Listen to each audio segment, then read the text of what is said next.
ਲੜੀਵਾਰ ਗੁਰਬਾਣੀ ਸ਼ਬਦ ਵਿਚਾਰ। ਅੱਜ ਦੇ ਅੰਮ੍ਰਿਤਮਈ ਬਚਨਾਂ ਦਾ ਪਾਠ ਭਾਈ ਸਾਹਿਬ ਜੀ ਪਾਸੋਂ ਆਪ ਜੀਆਂ ਨੇ ਸਰਵਨ ਕੀਤਾ। ਪਵਿੱਤਰ ਬਾਣੀ ਦੀ ਵਿਚਾਰ ਨਾਲ ਜੁੜਨ ਵਾਸਤੇ ਜੋ ਸਮਾਂ ਪ੍ਰਾਪਤ ਹੋ ਰਿਹਾ ਹੈ, ਮਨ ਬਿਰਤੀਆਂ ਨੂੰ ਇਕਾਗਰ ਕਰਦੇ ਹੋਏ ਨਿਮਾਣੇ ਜੇ ਹੋ ਕੇ ਚਵਰ ਛਤਰ ਤਖਤ ਦੇ ਮਾਲਕ ਧੰਨ ਗੁਰੂ ਗ੍ਰੰਥ ਸਾਹਿਬ ਮਹਾਰਾਜ ਜੀ ਦੇ ਪਾਵਨ ਚਰਨਾਂ ਵਿੱਚ ਜੁੜਨ ਦਾ ਯਤਨ ਕਰੀਏ। ਸਤਿਗੁਰੂ ਗੁਰੂ ਅਮਰਦਾਸ ਪਾਤਸ਼ਾਹ ਜੀ ਅੱਜ ਦੇ ਅੰਮ੍ਰਿਤਮਈ ਬਚਨਾਂ ਦੇ ਰਾਹੀਂ ਸਾਨੂੰ ਮਨੁੱਖੀ ਦੁਨਿਆਵੀ ਜੀਵਾਂ ਨੂੰ ਜੋ ਸਮਝਾਉਣਾ ਚਾਹੁੰਦੇ ਨੇ, ਇੱਕ ਮਨ ਇੱਕ ਚਿੱਤ ਹੋ ਕੇ ਸਮਝਣ ਦਾ ਯਤਨ ਕਰੀਏ ਜੀ। ਵਾਹਿਗੁਰੂ ਸਾਹਿਬ ਜੀਓ। ਸ਼ਲੋਕ ਮਹਲਾ ਤੀਜਾ। ਇਕ ਓੰਕਾਰ ਸਤ ਗੁਰ ਪ੍ਰਸਾਦ। ਮਨ ਮੁਖ ਦਹਿ ਦਿਸ ਫਿਰ ਰਹੇ, ਅਤ ਤਿਸਨਾ ਲੋਭ ਵਿਕਾਰ।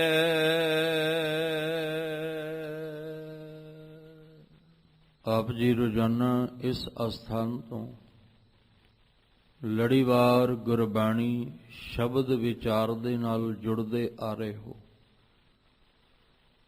ਧੰਨ ਧੰਨ ਗੁਰੂ ਅਮਰਦਾਸ ਪਾਤਸ਼ਾਹ ਜੀ ਸਤਿਗੁਰੂ ਜੀ ਵੱਲੋਂ ਉਚਾਰਨ ਕੀਤੇ ਹੋਏ ਪਾਵਨ ਸ਼ਲੋਕ, ਜੋ ਸ਼ਲੋਕ ਵਾਰਾਂ ਤੇ ਵਧੀਕ ਦੇ ਸਿਰਲੇਖ ਹੇਠ ਦਰਜ ਹਨ। ਅੱਜ ਦੇ ਇਹ ਪਾਵਨ ਸ਼ਲੋਕ ਜੋ ਆਪ ਜੀ ਨੇ ਸਰਵਨ ਕੀਤੇ, ਗੁਰੂ ਗ੍ਰੰਥ ਸਾਹਿਬ ਮਹਾਰਾਜ ਜੀ ਦੀ ਪਵਿੱਤਰ ਬਾਣੀ ਪਾਵਨ ਅੰਗ 1418 ਦੇ ਉੱਪਰ ਸੁਭਾਏਮਾਨ ਹਨ।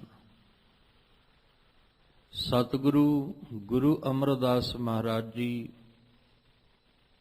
ਮਨਮੁਖ ਦੀ ਹਾਲਤ ਨੂੰ ਬਿਆਨ ਕਰਦੇ ਨੇ, ਔਰ ਜਿਹੜਾ ਗੁਰਮੁਖ ਬਣ ਜਾਂਦਾ ਹੈ ਉਹਦੇ ਜੀਵਨ ਦੇ ਅੰਦਰ ਕਿਹੜੀਆਂ ਬਖਸ਼ਿਸ਼ਾਂ ਪ੍ਰਾਪਤ ਹੁੰਦੀਆਂ ਨੇ, ਉਹਦਾ ਜ਼ਿਕਰ ਸਤਿਗੁਰੂ ਪਾਤਸ਼ਾਹ ਜੀ ਕਰਦੇ ਨੇ। ਦੋ ਹੀ ਵਿਚਾਰਾਂ ਨੇ ਗੁਰਬਾਣੀ ਦੇ ਅੰਦਰ, ਮਨਮੁਖ ਦੀ ਔਰ ਗੁਰਮੁਖ ਦੀ। ਮਨਮੁਖ ਜਿਹੜਾ ਸੰਸਾਰ ਵੱਲ ਤ੍ਰੈ ਗੁਣੀ ਮਾਇਆ ਦੇ ਵੱਲ ਮੁਖ ਕਰਕੇ ਚੱਲਦਾ ਹੈ। ਗੁਰਮੁਖ ਜਿਹੜਾ ਗੁਰੂ ਸਾਹਿਬ ਜੀ ਦਾ ਉਪਦੇਸ਼ ਲੈ ਕੇ ਨਿਰੰਕਾਰ ਵੱਲ ਮੁਖ ਕਰਕੇ ਚੱਲਦਾ ਹੈ। ਇੱਕ ਨਿਰੰਕਾਰ ਔਰ ਇੱਕ ਸੰਸਾਰ। ਇਸ ਤ੍ਰੈ ਗੁਣੀ ਮਾਇਆ ਨੇ ਜੋ ਸੰਸਾਰ ਰੂਪੀ ਸਾਨੂੰ ਇਹ ਤ੍ਰੈ ਗੁਣੀ ਮਾਇਆ ਪ੍ਰਾਪਤ ਹੋਈ ਹੈ, ਇਹਨੇ ਸਾਡੇ ਚਿੱਤ ਨੂੰ ਭਰਮਾ ਕੇ ਆਪਣੇ ਵੱਲ ਖਿੱਚ ਲਿਆ, ਜਿਹਦੇ ਕਰਕੇ ਸਾਡੇ ਮਨ ਦਾ ਮੁਖ ਨਿਰੰਕਾਰ ਦੇ ਵੱਲ ਦੀ ਹੋਣ ਬਜਾਏ ਇਹ ਸਾਡੇ ਮਨ ਦਾ ਮੁਖ ਸੰਸਾਰ ਵਾਲੇ ਪਾਸੇ ਹੋ ਗਿਆ। ਤੇ ਜਦੋਂ ਸਾਡੇ ਮਨ ਦਾ ਮੁਖ ਸੰਸਾਰ ਵਾਲੇ ਪਾਸੇ ਹੋਇਆ, ਇਸ ਮਨ ਦੇ ਵਿੱਚ ਵਿਕਾਰ ਆ ਕੇ ਇਕੱਠੇ ਹੋ ਗਏ, ਜਾਂ ਵਿਕਾਰਾਂ ਨੇ ਇਸ ਮਨ ਨੂੰ ਘੇਰ ਲਿਆ, ਔਰ ਐਸਾ ਘੇਰਾ ਇਸ ਮਨ ਨੂੰ ਪਾਇਆ, ਇਸ ਮਨ ਨੂੰ ਕਈ ਪ੍ਰਕਾਰ ਦੇ ਜਿਹੜੇ ਸੀ ਉਹ ਵਿਕਾਰ ਲੱਗ ਗਏ।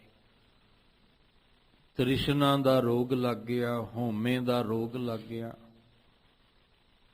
ਇਹਦੇ ਨਾਲ ਕਈ ਪ੍ਰਕਾਰ ਦੇ ਜਿਹੜੇ ਵਿਕਾਰ ਸੀ ਇਸ ਨੂੰ ਲੱਗ ਗਏ, ਜਿਹਦੇ ਕਰਕੇ ਮਨ ਅੰਦਰ ਜੋ ਸੁਖ ਚੈਨ ਆਰਾਮ ਸਕੂਨ ਚਾਹੀਦਾ ਸੀ ਉਹਦੀ ਪ੍ਰਾਪਤੀ ਨਹੀਂ ਹੋ ਪਾ ਰਹੀ। ਕਿਉਂਕਿ ਇਹਨਾਂ ਵਿਕਾਰਾਂ ਨੇ ਜੋ ਮਾਨਸਿਕ ਮੰਡਲ ਦਾ ਸੁੱਖ ਚੈਨ ਆਰਾਮ ਸੀ ਉਹ ਖੋਹ ਲਿਆ। ਜਾਂ ਇਸ ਤਰ੍ਹਾਂ ਕਹਿ ਲਈਏ ਕਿ ਜਦੋਂ ਮਨ ਨੇ ਤ੍ਰੈ ਗੁਣੀ ਮਾਇਆ ਦੇ ਵੱਲ ਮੁੱਖ ਕੀਤਾ ਤੇ ਵਿਕਾਰਾਂ ਦੀ ਨੀਂਦ ਆ ਗਈ।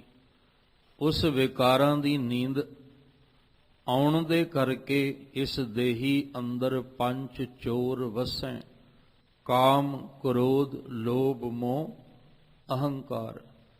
ਇਹ ਪੰਜਾਂ ਨੇ ਆ ਕੇ ਇਹਦੇ ਘਰ ਤੇ ਕਬਜ਼ਾ ਕਰ ਲਿਆ। ਹੁਣ ਅੰਮ੍ਰਿਤ ਲੂਟੈ, ਮਨ ਮੁਖ ਨਹੀਂ ਬੂਝੈ।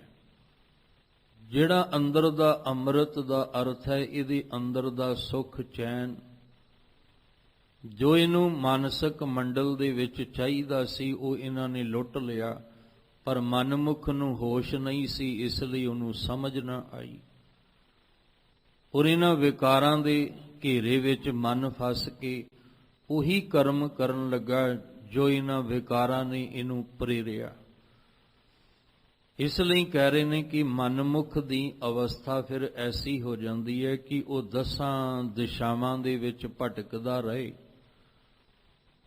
ਤੇ 10 ਦਿਸ਼ਾਵਾਂ ਦੇ ਵਿੱਚ ਫਿਰ ਕੇ ਭਟਕ ਕੇ ਵੀ ਇਹਦੇ ਅੰਦਰ ਤ੍ਰਿਸ਼ਨਾ ਔਰ ਲੋਭ ਰੂਪੀ ਵਿਕਾਰ ਜਿਹੜਾ ਹੈ ਉਹ ਕਦੇ ਵੀ ਅੰਦਰੋਂ ਮੁੱਕਦਾ ਨਹੀਂ।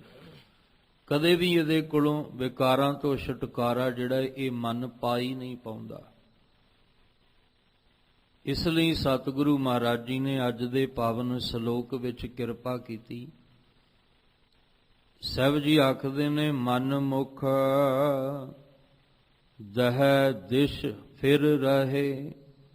ਜਿਹੜਾ ਮਨਮੁਖ ਹੁੰਦਾ ਹੈ, ਮਨ ਦੇ ਮਗਰ ਚੱਲਣ ਵਾਲਾ, ਜਾਂ ਜਿਸ ਦੇ ਮਨ ਨੂੰ ਤ੍ਰੈ ਗੁਣੀ ਮਾਇਆ ਦਾ ਪ੍ਰਭਾਵ ਪੈ ਗਿਆ ਔਰ ਵਿਕਾਰਾਂ ਦੇ ਨੇ ਆ ਕੇ ਘੇਰ ਲਿਆ, ਉਹ ਮਨਮੁਖ ਦਹਿ ਦਿਸ਼ ਫਿਰ ਰਹੇ, 10 ਦਿਸ਼ਾਵਾਂ ਦੇ ਵਿੱਚ ਫਿਰਦਾ ਰਹਿੰਦਾ ਹੈ। ਅਤ ਤ੍ਰਿਸ਼ਨਾ ਲੋਭ ਵਿਕਾਰ, ਔਰ ਐਸੇ ਮਨਮੁਖ ਦੇ ਅੰਦਰ ਅਤ ਦੀ ਤ੍ਰਿਸ਼ਨਾ, ਅਤ ਦਾ ਲੋਭ, ਅਤ ਦਾ ਵਿਕਾਰ ਜਿਹੜਾ ਇਹਦੇ ਅੰਦਰ ਭਰਿਆ ਹੁੰਦਾ ਹੈ। ਅਤ ਦਾ ਅਰਥ ਹੈ ਕਿ ਬਸ ਵਿਕਾਰਾਂ ਨਾਲ ਭਾਂਡਾ ਭਰ ਚੁੱਕਾ ਹੈ। ਕਈ ਵਾਰੀ ਬੰਦਾ ਛੋਟੀ ਮੋਟੀ ਗਲਤੀ ਕਰੇ, ਅਸੀਂ ਕਹਿੰਦੇ ਹਾਂ ਵੀ ਕੋਈ ਗੱਲ ਨਹੀਂ, ਇਹ ਜਿਹੜੀ ਗਲਤੀ ਹੈ ਇਹ ਛੋਟੀ ਹੈ। ਉਹਨੂੰ ਸਮਝਾਇਆ, ਨਹੀਂ ਸਮਝਿਆ, 1 ਵਾਰ 2 ਵਾਰ 4 ਵਾਰ, ਇੱਕ ਵਾਰ ਫਿਰ ਅਸੀਂ ਕਹਿ ਦਿੰਦੇ ਹਾਂ ਵੀ ਇਸ ਬੰਦੇ ਨੇ ਤੇ ਅੱਤ ਹੀ ਚੁੱਕ ਲਈ।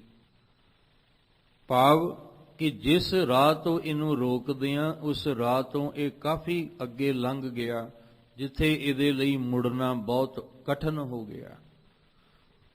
ਹੁਣ ਅੰਦਰ ਤ੍ਰਿਸ਼ਨਾ ਔਰ ਲੋਭ ਜਿਹੜਾ ਵਿਕਾਰ ਸੀ, ਕਹਿੰਦੇ ਅੱਤ ਆਪਣੀ ਲਿਮਟ ਤੋਂ ਪਾਰ ਹੋ ਗਿਆ, ਹੱਦ ਨਾਲੋਂ ਵੱਧ ਹੋ ਗਿਆ। ਤੇ ਜਿਹਦੇ ਅੰਦਰ ਤ੍ਰਿਸ਼ਨਾ ਲੋਭ ਵਿਕਾਰ ਜਿਹੜਾ ਹੈ ਉਹ ਅੱਤ ਨਾਲੋਂ ਜ਼ਿਆਦਾ, ਹੱਦ ਨਾਲੋਂ ਜ਼ਿਆਦਾ ਹੋਵੇ, ਉਹ ਮਨਮੁਖ ਭਾਵੇਂ 10 ਦਿਸ਼ਾਵਾਂ ਦੇ ਵਿੱਚ ਵੀ ਭਟਕਦਾ ਰਵੇ, ਉਹਨੂੰ ਕਦੇ ਵੀ ਸੁੱਖ ਆਰਾਮ ਦੀ ਪ੍ਰਾਪਤੀ ਨਹੀਂ ਹੁੰਦੀ। ਹੁਣ ਮਨਮੁਖ ਭਾਵੇਂ ਉਹ ਜਵਾਨ ਹੋਵੇ ਤੇ ਭਾਵੇਂ ਉਹ ਬਿਰਧ ਹੋਵੇ,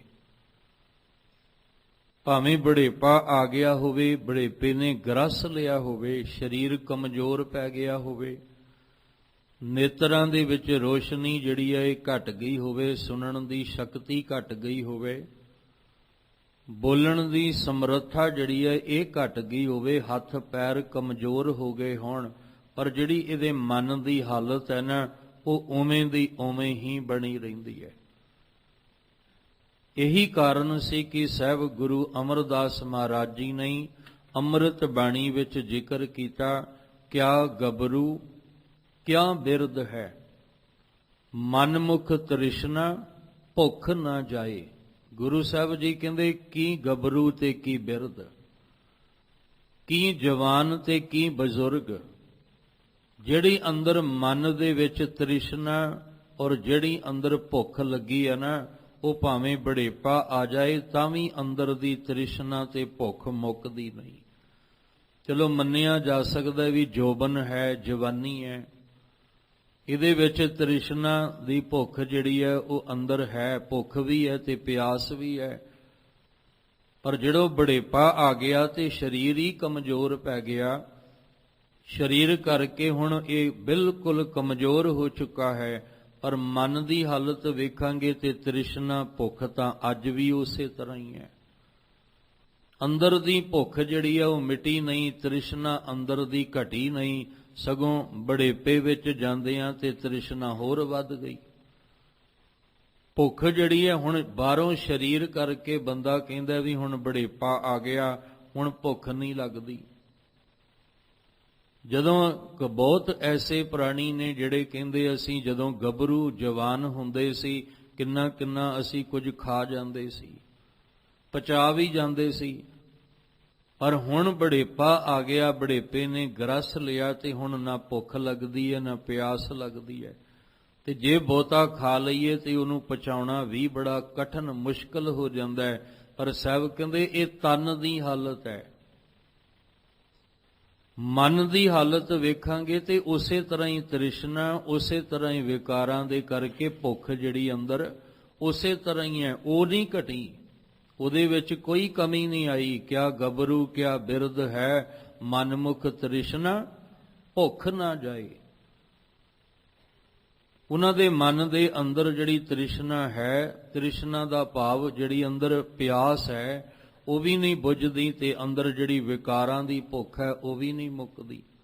ਇਸ ਤੋਂ ਪਹਿਲਾਂ ਵੀ ਆਪਾਂ ਲੜੀਵਾਰ ਪਾਵਨ ਸ਼ਲੋਕ ਦੀ ਵਿਚਾਰ ਜਿਹੜੀ ਕਰਦੇ ਆ ਰਹੇ ਹਾਂ, ਉਹਦੇ ਵਿੱਚ ਵੀ ਗੁਰੂ ਸਾਹਿਬ ਨੇ ਜ਼ਿਕਰ ਕੀਤਾ ਸੀ, ਮਨਮੁਖ ਬਾਲਕ ਬਿਰਧ ਸਮਾਨ ਹੈ, ਜਿਨ੍ਹਾਂ ਅੰਤਰ ਹਰ ਸੁਰਤ ਨਹੀਂ। ਵਿੱਚ ਹੋਮੈ ਕਰਮ ਕਮਾਵੰਦੇ ਸਭ ਧਰਮ ਰਾਏ ਕੈ ਜਾਹੀ। ਇਸ ਲਈ ਸਾਹਿਬ ਕਹਿੰਦੇ ਜਿਹੜਾ ਮਨਮੁਖ ਹੈ ਨਾ, ਇਹਦੇ ਅੰਦਰ ਜਿਹੜੀ ਤ੍ਰਿਸ਼ਨਾ ਹੈ ਔਰ ਜਿਹੜਾ ਲੋਭ ਹੈ, ਵਿਰੂਪੀ ਵਿਕਾਰ ਹੈ, ਉਹ ਹੱਦ ਨਾਲੋਂ ਜਿਹੜਾ ਵੱਧ ਇਹਦੇ ਅੰਦਰ ਵੱਧ ਚੁੱਕਾ ਹੈ, ਉਹ ਕਦੇ ਵੀ ਮੁੱਕਦਾ ਨਹੀਂ, ਭਾਵੇਂ ਉਹ 10 ਦਿਸ਼ਾਵਾਂ ਵਿੱਚ ਭਟਕਦਾ ਫਿਰੇ। ਮਨਮੁਖ ਦਹਿ ਦਿਸ ਫਿਰ ਰਹੇ, 10 ਦਿਸ਼ਾਵਾਂ ਦੇ ਵਿੱਚ ਫਿਰ ਰਿਹਾ। ਫਿਰ ਦਾ ਅਰਥ ਹੈ ਭਟਕ ਰਿਹਾ ਹੈ। ਅਤ ਤ੍ਰਿਸ਼ਨਾ ਲੋਭ ਵਿਕਾਰ, ਜਾਂ ਇਹਦੇ ਅਰਥ ਇਹ ਵੀ ਕਰ ਸਕਦੇ ਹਾਂ, ਇੱਕ ਤਾਂ ਇਹ ਵੀ 10 ਦਿਸ਼ਾਵਾਂ ਵਿੱਚ ਭਟਕ ਰਿਹਾ ਹੈ, ਤ੍ਰਿਸ਼ਨਾ ਤੇ ਲੋਭ ਰੂਪੀ ਵਿਕਾਰ ਤੋਂ ਛੁਟਕਾਰਾ ਨਹੀਂ ਮਿਲ ਰਿਹਾ। ਦੂਜੇ ਅਰਥ ਇਹ ਨੇ ਕਿ ਇਸ ਤ੍ਰਿਸ਼ਨਾ ਔਰ ਲੋਭ ਰੂਪੀ ਵਿਕਾਰ ਕਰਕੇ ਹੀ ਮਨ ਜਿਹੜਾ ਉਹ 10 ਦਿਸ਼ਾਵਾਂ ਵਿੱਚ ਭਟਕਦਾ ਰਹਿੰਦਾ ਹੈ।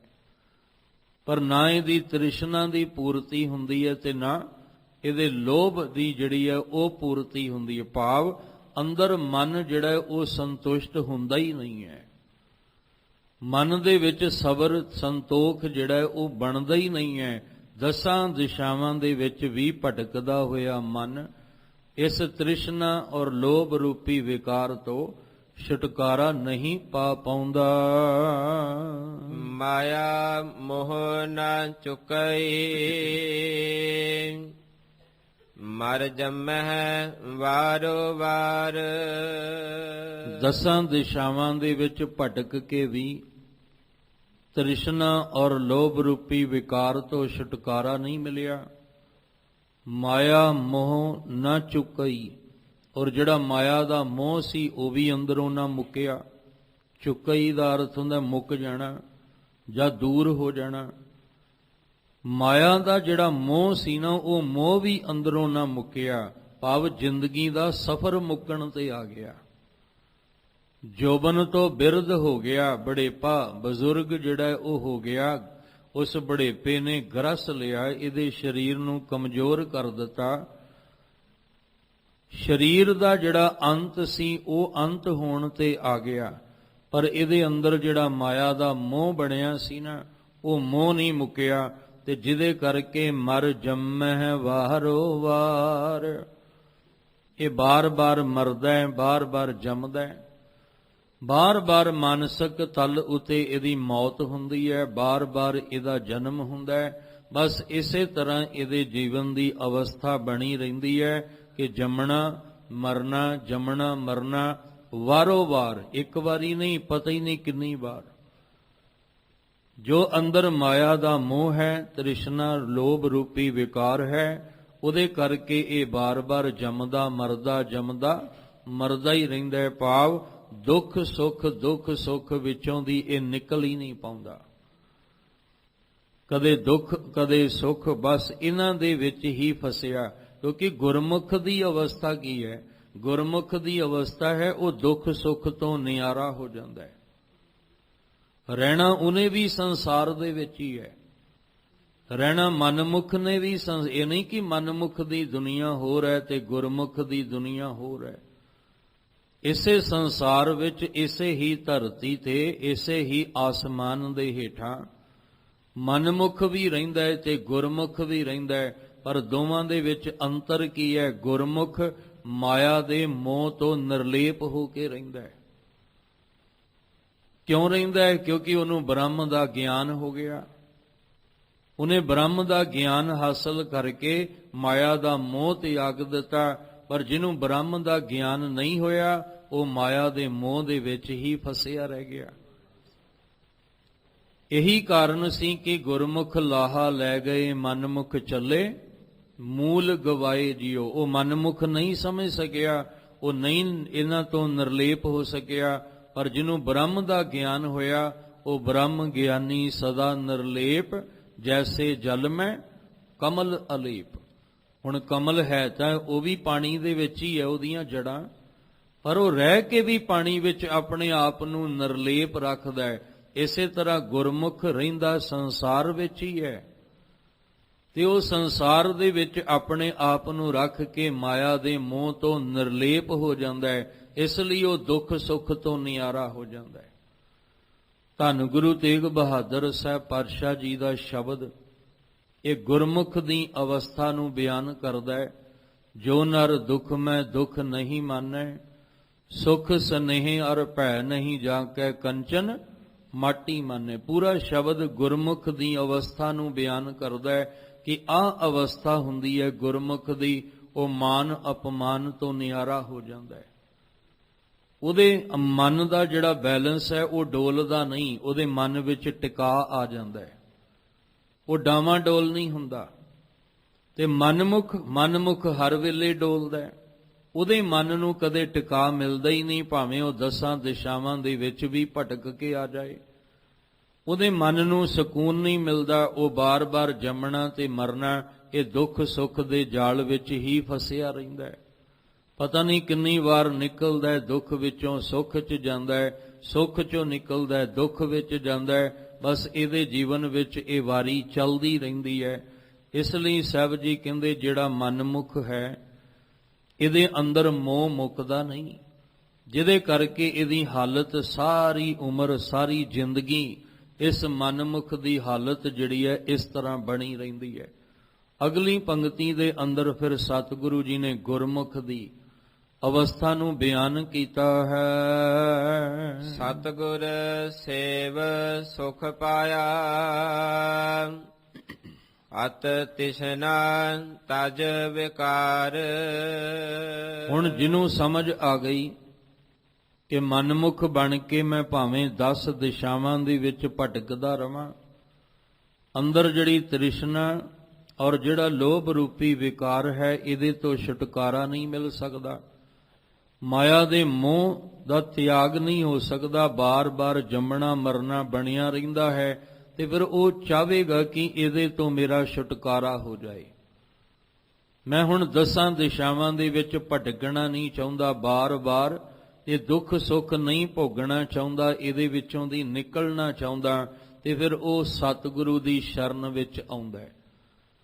ਤੇ ਆ ਕੇ ਸਤਿਗੁਰੂ ਦੇ ਚਰਨਾਂ ਵਿੱਚ ਆਪਣੇ ਮਨ ਨੂੰ ਸਮਰਪਣ ਕਰਕੇ ਸੇਵਾ ਔਰ ਸਿਮਰਨ ਦੇ ਨਾਲ ਜਦੋਂ ਜੁੜ ਜਾਂਦਾ ਹੈ, ਫਿਰ ਗੁਰ ਸੇਵਾ ਤੇ ਸੁਖ ਉਪਜੈ। ਤੇ ਜਿਹੜਾ ਸੁਖ ਸਤਿਗੁਰੂ ਜੀ ਦੇ ਚਰਨਾਂ ਵਿੱਚ ਸ਼ਰਨ ਵਿੱਚ ਆ ਕੇ ਸੁਖ ਦੀ ਪ੍ਰਾਪਤੀ ਹੋਣੀ ਹੈ ਨਾ, ਉਹਨੂੰ ਦੁਬਾਰਾ ਦੁੱਖ ਵਿੱਚ ਨਹੀਂ ਬਦਲਿਆ ਜਾ ਸਕਦਾ। ਜਿਹੜਾ ਸੁੱਖ ਸਾਨੂੰ ਮਾਇਆਵੀ ਪਦਾਰਥਾਂ ਵਿੱਚੋਂ ਮਿਲ ਰਿਹਾ ਉਹਦੇ ਪਿੱਛੇ ਦੁੱਖ ਹੈ। ਉਹ ਸੁੱਖ ਤੋਂ ਬਾਅਦ ਫਿਰ ਸਾਨੂੰ ਦੁੱਖ ਭੋਗਣਾ ਪੈਂਦਾ ਹੈ, ਔਰ ਫਿਰ ਅਸੀਂ ਦੁੱਖ ਭੋਗ ਕੇ ਕੁਝ ਸਮਾਂ ਫਿਰ ਸਾਨੂੰ ਪਦਾਰਥਾਂ ਵਿੱਚੋਂ ਸੁੱਖ ਮਿਲਦਾ ਹੈ, ਫਿਰ ਉਹਦੇ ਪਿੱਛੇ ਇੱਕ ਦੁੱਖ ਹੈ। ਉਹ ਸੁੱਖ ਦੁੱਖ ਚੱਲਦਾ ਰਹਿੰਦਾ ਹੈ, ਸਾਡੇ ਜੀਵਨ ਵਿੱਚ ਵਾਰੋ-ਵਾਰ ਚੱਲਦਾ ਰਹਿੰਦਾ ਹੈ। ਪਰ ਜਿਹੜਾ ਸਤਿਗੁਰੂ ਦੀ ਸ਼ਰਨ ਵਿੱਚ ਆ ਕੇ ਸੁੱਖ ਦੀ ਪ੍ਰਾਪਤੀ ਹੋਣੀ ਹੈ, ਉਹਦੇ ਪਿੱਛੇ ਦੁੱਖ ਨਹੀਂ ਹੈ, ਉਹ ਦੁੱਖ ਸਦਾ ਲਈ ਮੁੱਕ ਜਾਂਦਾ ਹੈ। ਇਹ ਦੁੱਖ ਸੁੱਖ ਜੰਮਣ ਮਰਨ ਦਾ ਜਿਹੜਾ ਸਿਸਟਮ ਹੈ, ਇਹ ਵਾਰੋ ਵਾਰੀ ਦਾ, ਇਹ ਰੁਕ ਜਾਂਦਾ ਹੈ। ਗੁਰ ਸੇਵਾ ਤੇ ਸੁਖ ਉਪਜੈ, ਫਿਰ ਦੁੱਖ ਨਾ ਲੱਗੇ ਆਏ।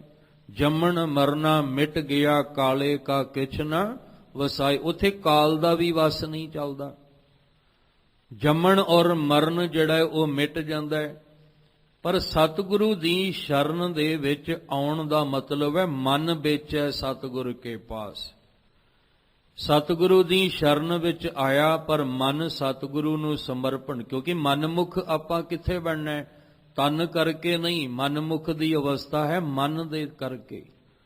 ਗੁਰਮੁਖ ਵੀ ਅਸੀਂ ਮਨ ਕਰਕੇ ਬਣਨਾ ਹੈ, ਮਨਮੁਖ ਵੀ ਅਸੀਂ ਮਨ ਕਰਕੇ ਬਣਨਾ ਹੈ। ਇਸ ਲਈ ਜਦੋਂ ਮਨ ਸਤਿਗੁਰੂ ਜੀ ਨੂੰ ਸਮਰਪਣ ਕੀਤਾ ਤੇ ਫਿਰ ਇਹਦੇ ਵਿੱਚ ਜਿਹੜਾ ਲੋਭ ਰੂਪੀ ਵਿਕਾਰ ਸੀ, ਤ੍ਰਿਸ਼ਨਾ ਰੂਪੀ ਅੱਗ ਬਲ ਰਹੀ ਸੀ, ਔਰ ਜਿਹੜਾ ਮਾਇਆ ਦਾ ਮੋਹ ਸੀ, ਉਹ ਸਦਾ ਲਈ ਉਹਦੇ ਤੋਂ ਛੁਟਕਾਰਾ ਹੋ ਜਾਂਦਾ ਹੈ, ਜਿਹਦੇ ਕਰਕੇ ਉਹਦਾ ਜੰਮਣ ਤੇ ਮਰਨ ਵੀ ਮਿਟ ਜਾਂਦਾ ਹੈ। ਉਹਦੇ ਦੁੱਖ ਦਾ ਨਾਸ਼ ਹੋ ਜਾਂਦਾ ਹੈ, ਉਹਨੂੰ ਸੁੱਖ ਦੀ ਪ੍ਰਾਪਤੀ। ਸਤਿਗੁਰੂ ਗੁਰੂ ਦੀ ਸ਼ਰਨ ਦਾ ਮਤਲਬ ਹੈ ਪਰਮੇਸ਼ਵਰ ਦੀ ਸ਼ਰਨ ਵਿੱਚ ਆਉਣਾ, ਕਿਉਂਕਿ ਗੁਰ ਪਰਮੇਸ਼ਰ ਇੱਕੋ ਜਾਣ। ਜੇ ਕਹਿੰਦੇ ਗੁਰ ਸੇਵਾ ਤੇ ਸੁਖ ਉਪਜੈ, ਤਾਂ ਫਿਰ ਦੂਜੇ ਪਾਸੇ ਕਹਿੰਦੇ ਪ੍ਰਭ ਕੀ ਸ਼ਰਨ ਸਗਲ ਭੈ ਲਾਥੇ, ਦੁੱਖ ਬਿਨਸੇ ਸੁਖ ਪਾਇਆ। ਪ੍ਰਭੂ ਦੀ ਸ਼ਰਨ ਦੇ ਵਿੱਚ ਆ ਕੇ ਹਰ ਪ੍ਰਕਾਰ ਦਾ ਭੈ ਲੱਥ ਜਾਂਦਾ ਹੈ, ਹਰ ਪ੍ਰਕਾਰ ਦਾ ਡਰ ਅੰਦਰੋਂ ਦੀ ਮੁੱਕ ਜਾਂਦਾ ਹੈ, ਔਰ ਸੁੱਖ ਦੀ ਪ੍ਰਾਪਤੀ ਹੁੰਦੀ ਹੈ। ਜਿਹੜੀ ਸੁੱਖ ਦੀ ਪ੍ਰਾਪਤੀ ਸਤਿਗੁਰੂ ਦੀ ਸ਼ਰਨ, ਪ੍ਰਭੂ ਦੀ ਸ਼ਰਨ ਵਿੱਚ ਆ ਕੇ ਮਿਲਣੀ ਹੈ ਨਾ, ਉਹ ਸੁੱਖ ਸਾਨੂੰ ਦੁਨੀਆ ਵਿੱਚ ਕਿਤੋਂ ਵੀ ਨਹੀਂ ਮਿਲਣਾ। ਅਸੀਂ ਜਿੰਨੇ ਮਰਜ਼ੀ ਥਾਵਾਂ ਤੇ ਭਟਕ ਕੇ ਆ ਜਾਈਏ, ਪਰ ਸੁੱਖ ਮਿਲਣਾ ਤੇ ਪ੍ਰਭੂ ਦੀ ਸ਼ਰਨ ਵਿੱਚ ਆ ਕੇ ਮਿਲਣਾ। ਹੁਣ ਦੇਖਿਆ ਜਾਏ ਤੇ ਕੋਈ ਕਿਸੇ ਦੀ ਸ਼ਰਨ ਵਿੱਚ ਜਾਂਦਾ ਹੈ, ਕੋਈ ਕਿਸੇ ਦੀ ਸ਼ਰਨ, ਕਿਸੇ ਨੇ ਕਿਸੇ ਦਾ ਆਸਰਾ ਤੱਕ ਲਿਆ, ਕਿਸੇ ਨੇ ਕਿਸੇ ਦਾ ਤੱਕ ਲਿਆ, ਪਰ ਮਹਾਰਾਜ ਜੀ ਕਹਿੰਦੇ ਆ ਪ੍ਰਭੂ ਦੀ ਸ਼ਰਨ ਇੱਕੋ ਹੀ ਹੈ, ਉਹ ਵੱਖ-ਵੱਖ ਨਹੀਂ, ਉਹ ਇੱਕੋ ਹੀ ਹੈ। ਤੇ ਜਿਹੜਾ ਪ੍ਰਭੂ ਦੀ ਸ਼ਰਨ ਦੇ ਵਿੱਚ ਆ ਗਿਆ, ਉਹਦੇ ਸਾਰੇ ਭੈ ਵੀ ਲੱਥ ਗਏ, ਡਰ, ਉਹ ਹਰ ਪ੍ਰਕਾਰ ਦੇ ਡਰ ਤੋਂ ਵੀ ਮੁਕਤ ਹੋ ਗਿਆ, ਔਰ ਦੁੱਖ ਬਿਨਸੇ ਸੁਖ ਪਾਇਆ। ਉਸ ਨੂੰ ਸੁੱਖ ਦੀ ਪ੍ਰਾਪਤੀ ਮਾਨਸਿਕ ਤਲ ਵਿੱਚ ਹੋ ਗਈ। ਇਸ ਲਈ ਸਾਹਿਬ ਜੀ ਕਹਿੰਦੇ ਨੇ ਕਿ ਮਨਮੁਖ ਤਾਂ ਭਟਕਦਾ ਰਹਿ ਗਿਆ, ਪਰ ਸੁੱਖ ਨਾ ਮਿਲਿਆ। ਪਰ ਜਿਹੜਾ ਸਤਿਗੁਰੂ ਦੀ ਸ਼ਰਨ ਦੇ ਵਿੱਚ ਆਇਆ, ਸ਼ਰਨ ਦੇ ਅੰਦਰ ਆ ਕੇ ਜਿਹਨੇ ਸੇਵਾ ਔਰ ਸਿਮਰਨ ਵਿੱਚ ਆਪਣੇ ਜੀਵਨ ਨੂੰ ਲਾ ਦਿੱਤਾ, ਸਤਿਗੁਰ ਸੇਵ ਸੁਖ ਪਾਇਆ। ਸੇਵ ਕੇ, ਸਿਮਰ ਕੇ, ਕਿਉਂਕਿ ਵਾਵੇ ਨੂੰ ਸਿਹਾਰੀ ਲੱਗੀ ਹੈ। ਸਿਮਰ ਕੇ, ਸੇਵ ਕੇ ਜਾਂ ਸ਼ਰਨ ਵਿੱਚ ਆ ਕੇ, ਇਹਦੇ ਤਿੰਨ ਅਰਥ ਕੀਤੇ ਜਾ ਸਕਦੇ ਆ। ਕਹਿੰਦੇ ਸਤਿਗੁਰੂ ਦੀ ਸ਼ਰਨ ਵਿੱਚ ਆ ਕੇ, ਸਤਿਗੁਰੂ ਦੀ ਸੇਵਾ ਕਰਕੇ, ਸਤਿਗੁਰੂ ਨੂੰ ਸਿਮਰ ਕੇ। ਪਰ ਜਿਹੜਾ ਸ਼ਰਨ ਵਿੱਚ ਆਉਣਾ ਉਹ ਵੀ ਅੰਦਰ ਭਾਵਨਾ ਹੋਵੇ, ਜਿਹੜਾ ਸਿਮਰਨਾ ਹੈ ਉਹ ਵੀ ਭਾਵਨਾ ਨਾਲ ਹੋਵੇ, ਅੰਦਰ ਭਾਵਨਾ ਜਿਹੜੀ ਹੈ ਉਹ ਹੋਵੇ, ਸ਼ਰਧਾ ਅੰਦਰ ਹੋਵੇ, ਤਾਂ ਫਿਰ ਸਤਿਗੁਰੂ ਦੀ ਸ਼ਰਨ ਵਿੱਚ ਆਉਣਾ ਸਾਡਾ ਬੇਕਾਰ ਨਹੀਂ ਜਾਏਗਾ। ਸਤਿਗੁਰੂ ਜੀ ਨੂੰ ਸਿਮਰਨਾ ਸਾਡਾ ਬੇਕਾਰ ਨਹੀਂ ਜਾਏਗਾ। ਸਤਿਗੁਰੂ ਜੀ ਦੇ ਚਰਨਾਂ ਵਿੱਚ ਆ ਕੇ ਸੇਵਾ ਸਿਮਰਨ ਵਿੱਚ ਜੁੜਨਾ ਇਹ ਬੇਕਾਰ ਨਹੀਂ ਜਾਏਗਾ। ਸਤਿਗੁਰ ਕੀ ਸੇਵਾ ਸਫਲ ਹੈ। ਜੇ ਕੋ ਕਰੇ ਚਿਤ ਲਾਏ, ਮਨ ਚਿੰਦਿਆਂ ਫਲ ਪਾਵਣਾ, ਹੋਮੈ ਵਿੱਚੋਂ ਜਾਏ। ਉਹਦੇ ਅੰਦਰੋਂ ਆ ਹੋਮੈ ਜਿਹੜਾ ਸਭ ਤੋਂ ਵੱਡਾ ਦੁੱਖ ਦਾ ਕਾਰਨ ਹੈ। ਸਾਡੇ ਜੀਵਨ ਦੇ ਅੰਦਰ ਦੁੱਖ ਬਹੁਤ ਨੇ, ਬੜੇ ਪ੍ਰਕਾਰ ਦੇ ਦੁੱਖ ਆਪਾਂ ਭੋਗਦੇ ਆਂ, ਪਰ ਸਭ ਤੋਂ ਵੱਡਾ ਦੁੱਖ ਹੈ ਹੋਮੇ ਦਾ। ਹੰਕਾਰ ਕਰਕੇ ਜਿਹੜੀ ਚੋਟ ਲੱਗਦੀ ਹੈ, ਹੰਕਾਰ ਕਰਕੇ ਜਿਹੜਾ ਅਸੀਂ ਦੁੱਖ ਭੋਗਦੇ ਆਂ, ਸਾਹਿਬ ਕਹਿੰਦੇ ਇਹ ਸਭ ਤੋਂ ਵੱਡਾ ਦੁੱਖ ਹੋਮੇ ਕਰਕੇ ਜਿਹੜਾ ਤੇਰੇ ਅੰਦਰ ਬਣਿਆ, ਉਹ ਵੀ ਤੇਰੇ ਅੰਦਰੋਂ ਦੀ ਦੂਰ ਹੋ ਜਾਏਗਾ। ਇੱਥੇ ਗੁਰੂ ਅਮਰਦਾਸ ਮਹਾਰਾਜ ਜੀ ਕਹਿ ਰਹੇ ਨੇ, ਸਤਿਗੁਰ ਸੇਵਾ ਸੁਖ ਪਾਇਆ, ਅਤ ਤ੍ਰਿਸ਼ਨਾ ਤਜ ਵਿਕਾਰ। ਕਿਵੇਂ ਸੁਖ ਪਾਇਆ? ਜਦੋਂ ਸਤਿਗੁਰੂ ਜੀ ਨੂੰ ਸਿਮਰਿਆ ਜਾਂ ਸਤਿਗੁਰੂ ਦੀ ਸ਼ਰਨ ਵਿੱਚ ਆਏ ਤਾਂ ਜਿਹੜੀ ਤ੍ਰਿਸ਼ਨਾ ਨੇ ਅੰਦਰੋਂ ਅੱਤ ਚੁੱਕੀ ਹੋਈ ਸੀ, ਜਿਹੜਾ ਅੰਦਰ ਵਿਕਾਰਾਂ ਨੇ ਅੱਤ ਜਿਹੜੀ ਹੈ ਚੁੱਕੀ ਹੋਈ ਸੀ ਕਿ ਮਨੁੱਖੀ ਤਲ ਤੋਂ ਸਾਨੂੰ ਇੰਨੀ ਗਿਰਾਵਟ ਵਿੱਚ ਲੈ ਆਂਦਾ ਕਿ ਅਸੀਂ ਮਨੁੱਖ ਤੋਂ ਹੈਵਾਨ ਸ਼ੈਤਾਨ ਬਣ ਗਏ। ਇੰਨੀ ਅੱਤ ਇਹਨਾਂ ਵਿਕਾਰਾਂ ਨੇ ਚੁੱਕ ਲਈ ਕਿ ਮਨੁੱਖ ਵੀ ਕਹਿਲਾਉਣ ਦੇ ਹੱਕਦਾਰ ਨਾ ਰਿਹਾ। ਇਸ ਲਈ ਕਹਿੰਦੇ ਨੇ ਕਿ ਜਿਹੜੀ ਅੱਤ ਦੀ ਤ੍ਰਿਸ਼ਨਾ ਔਰ ਅੱਤ ਦਾ ਵਿਕਾਰ ਇਹਦੇ ਅੰਦਰ ਸੀ ਨਾ, ਜਦੋਂ ਸਤਿਗੁਰੂ ਦੀ ਸ਼ਰਨ ਵਿੱਚ ਆਇਆ ਤੇ ਤ੍ਰਿਸ਼ਨਾ ਵਿਕਾਰ ਨੂੰ ਤਜ ਦੇ ਜੱਜੇ ਨੂੰ ਸਿਹਾਰੀ ਹੈ, ਤਜ ਕੇ ਛੱਡ ਕੇ। ਕਹਿੰਦੇ ਵਿਕਾਰ ਨੂੰ ਤ੍ਰਿਸ਼ਨਾ ਨੂੰ ਛੱਡ ਕੇ ਸਤਿਗੁਰ ਸੇਵ ਸੁਖ ਪਾਇਆ। ਫਿਰ ਉਹ ਗੁਰਮੁਖ ਬਣ ਕੇ ਵਿਕਾਰਾਂ ਦਾ ਤਿਆਗ ਕਰਕੇ, ਤ੍ਰਿਸ਼ਨਾ ਦਾ ਤਿਆਗ ਕਰਕੇ ਮਾਨਸਿਕ ਤਲ ਦੇ ਉੱਤੇ ਸਦਾ ਲਈ ਸੁਖ ਦੀ ਪ੍ਰਾਪਤੀ ਕਰ ਲੈਂਦਾ ਹੈ। ਜਨਮ ਮਰਨ ਕਾ ਦੁਖ ਗਿਆ, ਜਨ ਨਾਨਕ ਸ਼ਬਦ ਵਿਚਾਰ। ਉਹਦੇ ਜਨਮ ਮਰਨ ਦਾ ਜਿਹੜਾ ਦੁੱਖ ਬਣਿਆ ਹੋਇਆ ਸੀ, ਇੱਕ ਹਉਮੈ ਕਰਕੇ ਅਸੀਂ ਬੜੇ ਦੁਖੀ ਹੁੰਨੇ ਆ, ਸਾਨੂੰ ਬੜਾ ਦੁੱਖ, ਕਿਉਂਕਿ ਹਉਮੈ ਨੂੰ ਚੋਟ ਲੱਗਦੀ ਹੈ ਤੇ ਦੁੱਖ ਬੜਾ ਹੁੰਦਾ ਹੈ। ਔਰ ਦੂਸਰਾ ਜਿਹੜਾ ਸਾਡੇ ਜੀਵਨ ਵਿੱਚ ਦੁੱਖ ਹੈ ਜਨਮ ਤੇ ਮਰਨ ਦਾ, ਇਹ ਕਦੇ ਵੀ ਸਾਡੇ ਜੀਵਨ ਵਿੱਚੋਂ ਮੁੱਕ ਨਹੀਂ ਰਿਹਾ, ਇਹ ਚੱਲ ਰਿਹਾ ਹੈ ਸਿਸਟਮ। ਕਿਉਂਕਿ ਜੇ ਦੁੱਖ ਜਨਮ ਮਰਨ ਦਾ ਮੁੱਕ ਜਾਂਦਾ ਤੇ ਫਿਰ ਸਾਡੀ ਇਹ ਦੁਬਾਰਾ ਹੋਂਦ ਸੰਸਾਰ ਵਿੱਚ ਬਣਨੀ ਨਹੀਂ ਸੀ, ਦੁਬਾਰਾ ਸਾਡਾ ਜਨਮ ਸੰਸਾਰ ਦੇ ਅੰਦਰ ਹੋਣਾ ਹੀ ਨਹੀਂ ਸੀ, ਕਿਉਂਕਿ ਅਸੀਂ ਸਦਾ ਲਈ ਇਹਦੇ ਤੋਂ ਨਿਆਰੇ ਹੋ ਕੇ ਉਸ ਮਾਲਕ ਦੇ ਚਰਨਾਂ ਵਿੱਚ ਜਾ ਕੇ ਸਮਾ ਜਾਣਾ ਸੀ।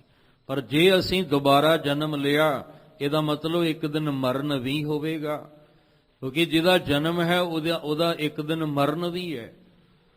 ਇਸ ਲਈ ਕਹਿ ਰਹੇ ਨੇ, ਕਹਿਣ ਲੱਗੇ ਜਿਨ੍ਹਾਂ ਨੇ ਸਤਿਗੁਰੂ ਦੇ ਚਰਨਾਂ ਵਿੱਚ ਆ ਕੇ ਆਪਣੇ ਮਨ ਨੂੰ ਸਮਰਪਣ ਕਰਕੇ ਮਨ ਵੇਚੈ ਸਤਿਗੁਰ ਕੇ ਪਾਸ, ਤਿਸ ਸੇਵਕ ਕੈ ਕਾਰਜ ਰਾਸ ਸੇਵਾ ਕਰਤ ਹੋਏ ਨ ਕਾਮੀ, ਤਿਸ ਕੋ ਹੋਤ ਪ੍ਰਾਪਤ ਸੁਆਮੀ। ਉਹਨੂੰ ਸੁਆਮੀ ਪ੍ਰਭੂ ਦੀ ਪ੍ਰਾਪਤੀ ਹੋ ਗਈ। ਤੇ ਜਿਹਨੂੰ ਪ੍ਰਭੂ ਦੀ ਪ੍ਰਾਪਤੀ ਹੋ ਗਈ, ਜਾਂ ਥੋੜਾ ਜਿਹਾ ਹੋਰ ਇਹਨੂੰ ਬਰੀਕੀ ਨਾਲ ਸਮਝ ਲੈਣਾ ਕਿ ਮਨ ਦਾ ਮਾਲਕ ਕੌਣ ਹੈ, ਮਨ ਦਾ ਸੁਆਮੀ ਕੌਣ ਹੈ। ਆਪ ਜੀ ਗੁਰਬਾਣੀ ਪੜ੍ਹਨ ਸੁਣਨ ਸਮਝਣ ਵਾਲੇ ਹੋ, ਸਾਡੀ ਜਿਹੜੀ ਅੰਦਰ ਜਿੰਦ ਆਤਮਾ ਜਿਹਨੂੰ ਆਪਾਂ ਕਹਿੰਦੇ ਆ, ਉਹ ਜਿੰਦ ਦਾ ਮਾਲਕ, ਜਿੰਦ ਦਾ ਸੁਆਮੀ ਤੇ ਪਰਮਾਤਮਾ ਹੈ, ਪਰਮੇਸ਼ਵਰ ਹੈ। ਪਰ ਜਿਹੜਾ ਸਾਡਾ ਮਨ ਹੈ, ਇਸ ਮਨ ਦਾ ਸੁਆਮੀ ਕੌਣ ਹੈ, ਇਸ ਮਨ ਦਾ ਮਾਲਕ ਕੌਣ ਹੈ? ਇਸ ਮਨ ਦਾ ਮਾਲਕ ਹੈ ਸਾਡੇ ਅੰਦਰ ਦੀ ਜਿੰਦ। ਇਸ ਮਨ ਦਾ ਪ੍ਰਭੂ ਜਿਹੜਾ ਹੈ ਉਹ ਅੰਦਰ ਦੀ ਜਿੰਦ ਹੈ, ਤੇ ਜਿੰਦ ਦਾ ਪ੍ਰਭੂ ਹੈ ਪਰਮਾਤਮਾ। ਕਹਿੰਦੇ ਜਦੋਂ ਇਸ ਮਨ ਨੂੰ ਆਪਣੇ ਮਾਲਕ ਦੇ ਚਰਨਾਂ ਦੇ ਵਿੱਚ ਜੁੜਨਾ ਨਸੀਬ ਹੋ ਜਾਏਗਾ। ਮਨ ਕੀ ਹੈ? ਮਨ ਆਤਮਾ ਤੋਂ ਵਿਛੜਿਆ ਹੋਇਆ ਹੈ, ਆਤਮਾ ਪਰਮਾਤਮਾ ਤੋਂ ਵਿਛੜੀ ਹੋਈ ਹੈ। ਇਹੀ ਅਸੀਂ ਗੁਰਬਾਣੀ ਵਿੱਚੋਂ ਸਮਝਿਆ ਨਾ ਕਿ ਮਨ ਤੂੰ ਜੋਤ ਸਰੂਪ ਹੈ। ਜਿਹੜੀ ਅੰਦਰ ਰੱਬੀ ਜੋਤ ਹੈ ਜਿੰਦ ਦੇ ਰੂਪ ਵਿੱਚ, ਉਸ ਰੱਬੀ ਜੋਤ ਤੋਂ ਵਿਛੜਿਆ ਹੋਇਆ ਹੈ ਮਨ।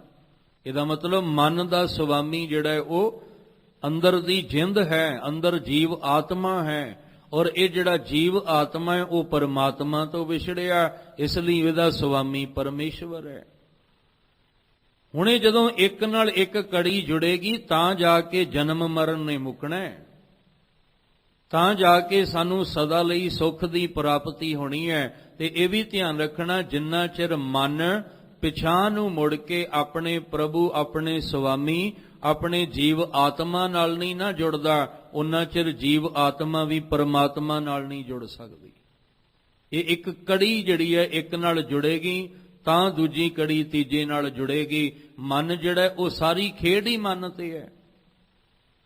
ਸਾਡਾ ਜਿੰਨਾ ਇਹ ਜੀਵਨ ਹੈ, ਇਹ ਸਾਰਾ ਜੀਵਨ ਮਨ ਉੱਤੇ ਡਿਪੈਂਡ ਕਰਦਾ ਹੈ। ਮਨ ਭਾਵੇਂ ਸਾਨੂੰ ਮਾੜੇ ਵਾਲੇ ਪਾਸੇ ਲੈ ਜਾਏ ਤੇ ਸਰੀਰ ਨੇ ਫਿਰ ਉਸੇ ਪਾਸੇ ਤੁਰ ਕੇ ਉਹੀ ਹਰਕਤਾਂ ਕਰਨੀਆਂ। ਮਨ ਭਾਵੇਂ ਚੰਗੇ ਪਾਸੇ ਲੈ ਜਾਏ, ਸਰੀਰ ਨੇ ਮਗਰ ਲੱਗ ਕੇ ਉਹੀ ਹਰਕਤਾਂ ਕਰਨੀਆਂ। ਇਸ ਲਈ ਮਨ, ਫਿਰ ਬੇਨਤੀ ਕਰਾਂ, ਮਨ ਹੀ ਮਨਮੁਖ ਹੈ ਤੇ ਮਨ ਹੀ ਗੁਰਮੁਖ ਹੈ। ਮਨ ਨਹੀਂ ਮਨਮੁਖ ਬਣਨਾ ਹੈ, ਮਨ ਨਹੀਂ ਗੁਰਮੁਖ ਬਣਨਾ ਹੈ। ਇਸ ਲਈ ਖੇਡ ਹੀ ਮਨ ਦੇ ਤਲ ਤੇ ਹੈ, ਤੇ ਮਨ ਦੇ ਤਲ ਤੇ ਖੇਡ ਹੈ। ਤੇ ਗੁਰਬਾਣੀ ਨੇ ਵੀ ਬਾਰ-ਬਾਰ ਕਿਹਨੂੰ ਆਖਿਆ? ਮਨ ਨੂੰ ਹੀ ਆਖਿਆ ਕਿ ਮਨ ਤੂੰ ਇਵੇਂ ਕਰ, ਮਨ ਤੂੰ ਆਹ ਕਰ, ਮਨ ਤੂੰ ਇਹ ਕਰ ਰਿਹਾ ਹੈ, ਮਨ ਤੈਨੂੰ ਆਹ ਨਹੀਂ ਕਰਨਾ ਚਾਹੀਦਾ। ਸਾਰੀ ਗੁਰਬਾਣੀ ਹੈ ਹੀ ਮਨ ਦੇ ਤਲ ਤੇ। ਕਿਉਂ? ਕਿਉਂਕਿ ਮਨ ਜਦੋਂ ਆਪਣੇ ਮਾਲਕ ਸੁਆਮੀ ਜੀਵ ਆਤਮਾ ਨਾਲ ਜਾ ਕੇ ਜੁੜ ਜਾਏਗਾ, ਫਿਰ ਇਹ ਜਦੋਂ ਜੁੜੇਗਾ, ਫਿਰ ਕਿਤੇ ਆਤਮਿਕ ਜੀਵ ਨੇ ਪਰਮਾਤਮਾ ਵਿੱਚ ਜਾ ਕੇ ਲੀਨ ਹੋਣਾ ਹੈ। ਫਿਰ ਸਮਝ ਲੈਣਾ, ਜਿਨ੍ਹਾਂ ਨੇ ਮਨ ਨੂੰ ਸਤਿਗੁਰੂ ਦੀ ਸ਼ਰਨ ਵਿੱਚ ਲਿਆ ਕੇ ਸਮਰਪਣ ਕੀਤਾ, ਉਹਦਾ ਪਹਿਲਾ ਕਾਰਜ ਕੀ ਰਾਸ ਹੋਇਆ? ਮਨ ਨੇ ਜੀਵ ਆਤਮਾ ਤੱਕ ਪਹੁੰਚਣਾ ਕੀਤਾ। ਤੇ ਜਦੋਂ ਮਨ ਜੀਵ ਆਤਮਾ ਤੱਕ ਪਹੁੰਚਿਆ, ਅਗਲਾ ਫਿਰ ਕਾਰਜ ਕੀ ਰਾਸ ਹੋਇਆ? ਜੀਵ ਆਤਮਾ ਨੂੰ ਪ੍ਰਭੂ ਪਰਮੇਸ਼ਵਰ ਦੀ ਪ੍ਰਾਪਤੀ ਹੋ ਗਈ। ਮਨ ਵੇਚੈ ਸਤਿਗੁਰ ਕੇ ਪਾਸ, ਤਿਸ ਸੇਵਕ ਕਾਰਜ ਰਾਸ। ਉਹ ਪਹਿਲਾ ਕਾਰਜ ਕੀ ਸੀ? ਮਨ ਦਾ ਜੀਵ ਆਤਮਾ ਤੱਕ ਜਾਣਾ। ਮਨ ਤੂੰ ਜੋਤ ਸਰੂਪ ਹੈ, ਆਪਣਾ ਮੂਲ ਪਛਾਣ। ਉਹਦਾ ਕਾਰਜ ਕਿਹੜਾ ਰਾਸ ਹੋਇਆ? ਉਹ ਆਪਣੇ ਮੂਲ ਨੂੰ ਪਛਾਣ ਗਿਆ ਵੀ ਮੇਰਾ ਸੁਆਮੀ ਇਹ ਹੈ, ਮੇਰਾ ਮਾਲਕ ਇਹ ਹੈ, ਇਹਦੇ ਤੋਂ ਬਿਨਾ ਮੇਰੀ ਕੋਈ ਹੋਂਦ ਨਹੀਂ ਹੈ। ਤਿਸ ਸੇਵਕ ਕੇ ਕਾਰਜ ਰਾਸ। ਫਿਰ ਸੇਵਾ ਕਰਤ ਹੋਏ ਨਹਿਕਾਮੀ। ਪਹਿਲਾਂ ਕਾਮਨਾਵਾਂ ਸੀ ਅੰਦਰ, ਹੁਣ ਨਹਿਕਾਮੀ ਹੋ ਗਿਆ। ਤੇ ਜਦੋਂ ਸੇਵਾ ਕਰਤ ਹੋਏ ਨਹਿਕਾਮੀ, ਤਿਸ ਕੋ ਹੋਤ ਪ੍ਰਾਪਤ ਸੁਆਮੀ। ਫਿਰ ਜਿਹੜਾ ਜੀਵ ਆਤਮਾ ਦਾ ਸੁਆਮੀ ਸੀ, ਉਸ ਨੂੰ ਪ੍ਰਾਪਤੀ ਅਸਲ ਸੁਆਮੀ ਦੀ ਹੋ ਗਈ, ਜਿਹਨੂੰ ਅਸੀਂ ਕਹਿੰਦੇ ਹਾਂ ਜਿਸ ਕੇ ਸਿਰ ਉੱਪਰ ਤੂੰ ਸੁਆਮੀ, ਸੋ ਦੁੱਖ ਕੈਸਾ ਪਾਵੈ। ਉਹ ਜਿਹੜਾ ਸਾਰਿਆਂ ਦਾ ਸੁਆਮੀ ਹੈ, ਜਿਹੜਾ ਸਾਰੀ ਦੁਨੀਆ ਦਾ ਮਾਲਕ ਹੈ। ਸਾਰੇ ਜਿੰਨੇ ਵੀ ਇਹ ਰੱਬੀ ਜੋਤ, ਜਿੰਨੇ ਵੀ ਇਸ ਸਾਡੇ ਇਸ ਭਾਂਡੇ ਦੇ ਅੰਦਰ ਹੈ, ਸਭ ਮੈਂ ਜੋਤ ਜੋਤ ਹੈ ਸੋਏ। ਇਹ ਸਾਰੀ ਰੱਬੀ ਜੋਤ ਉਸ ਪਰਮੇਸ਼ਵਰ ਦੀ ਰੱਬੀ ਜੋਤ ਵਿੱਚੋਂ ਨਿਕਲੀ ਹੋਈ ਹੈ। ਤੇ ਇਹ ਰੱਬੀ ਜੋਤ ਨੇ ਉਹਦੇ ਵਿੱਚ ਜਾ ਕੇ ਲੀਨ ਹੋ ਜਾਣਾ, ਸਮਾ ਜਾਣਾ। ਪਰ ਕਦੋਂ? ਕਹਿੰਦੇ ਜਦੋਂ ਤੂੰ ਸਤਿਗੁਰੂ ਦੀ ਸ਼ਰਨ ਵਿੱਚ ਆਏਗਾ, ਜਦੋਂ ਤੈਨੂੰ ਸਤਿਗੁਰੂ ਦੇ ਰਾਹੀਂ ਗੁਰਮੁਖ ਦੀ ਅਵਸਥਾ ਪ੍ਰਾਪਤ ਹੋਏਗੀ, ਜਦੋਂ ਤੂੰ ਸਤਿਗੁਰੂ ਜੀ ਦੇ ਰਾਹੀਂ ਜਨ ਬਣ ਕੇ ਸ਼ਬਦ ਦੀ ਵਿਚਾਰ ਕਰੇਗਾ, ਤੇ ਸ਼ਬਦ ਦੀ ਵਿਚਾਰ ਨਾਲ ਜੁੜ ਕੇ ਹੀ ਤੇਰਾ ਜੰਮਣ ਮਰਨ ਵਾਲਾ ਦੁੱਖ ਵੀ ਸਦਾ ਵਾਸਤੇ ਤੇਰੇ ਜੀਵਨ ਵਿੱਚੋਂ ਨਿਕਲ ਜਾਏਗਾ। ਜਨਮ ਮਰਨ ਕਾ ਦੁੱਖ ਗਿਆ। ਇਹ ਜਿਹੜਾ ਦੁੱਖ ਸੀ ਨਾ ਬਣਿਆ ਹੋਇਆ, ਇਹ ਸਦਾ ਲਈ ਚਲਾ ਗਿਆ। ਕਿਹਨਾਂ ਦੇ ਜੀਵਨ ਵਿੱਚੋਂ? ਜਨ ਨਾਨਕ ਸ਼ਬਦ ਵਿਚਾਰ।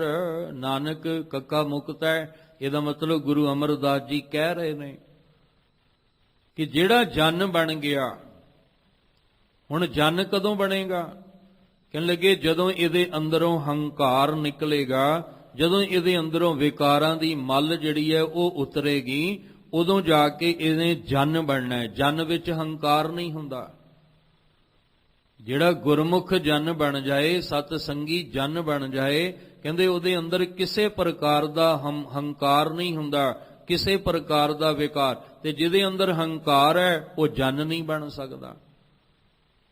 ਇਸ ਲਈ ਉਸ ਜਨ ਨੇ ਸ਼ਬਦ ਵਿਚਾਰ, ਸ਼ਬਦ ਨੂੰ ਵਿਚਾਰ ਕੇ, ਕਿਉਂਕਿ ਵਿਚਾਰ ਦੇ ਵੀ ਰਾਰੇ ਨੂੰ ਸਿਹਾਰੀ ਹੈ, ਸ਼ਬਦ ਨੂੰ ਵਿਚਾਰ ਕੇ ਜਿਸ ਜਨ ਨੇ ਸਤਿਗੁਰੂ ਜੀ ਦੇ ਚਰਨਾਂ ਵਿੱਚ ਜੁੜਨਾ ਕੀਤਾ, ਜਨਮ ਮਰਨ ਕਾ ਦੁੱਖ ਗਿਆ।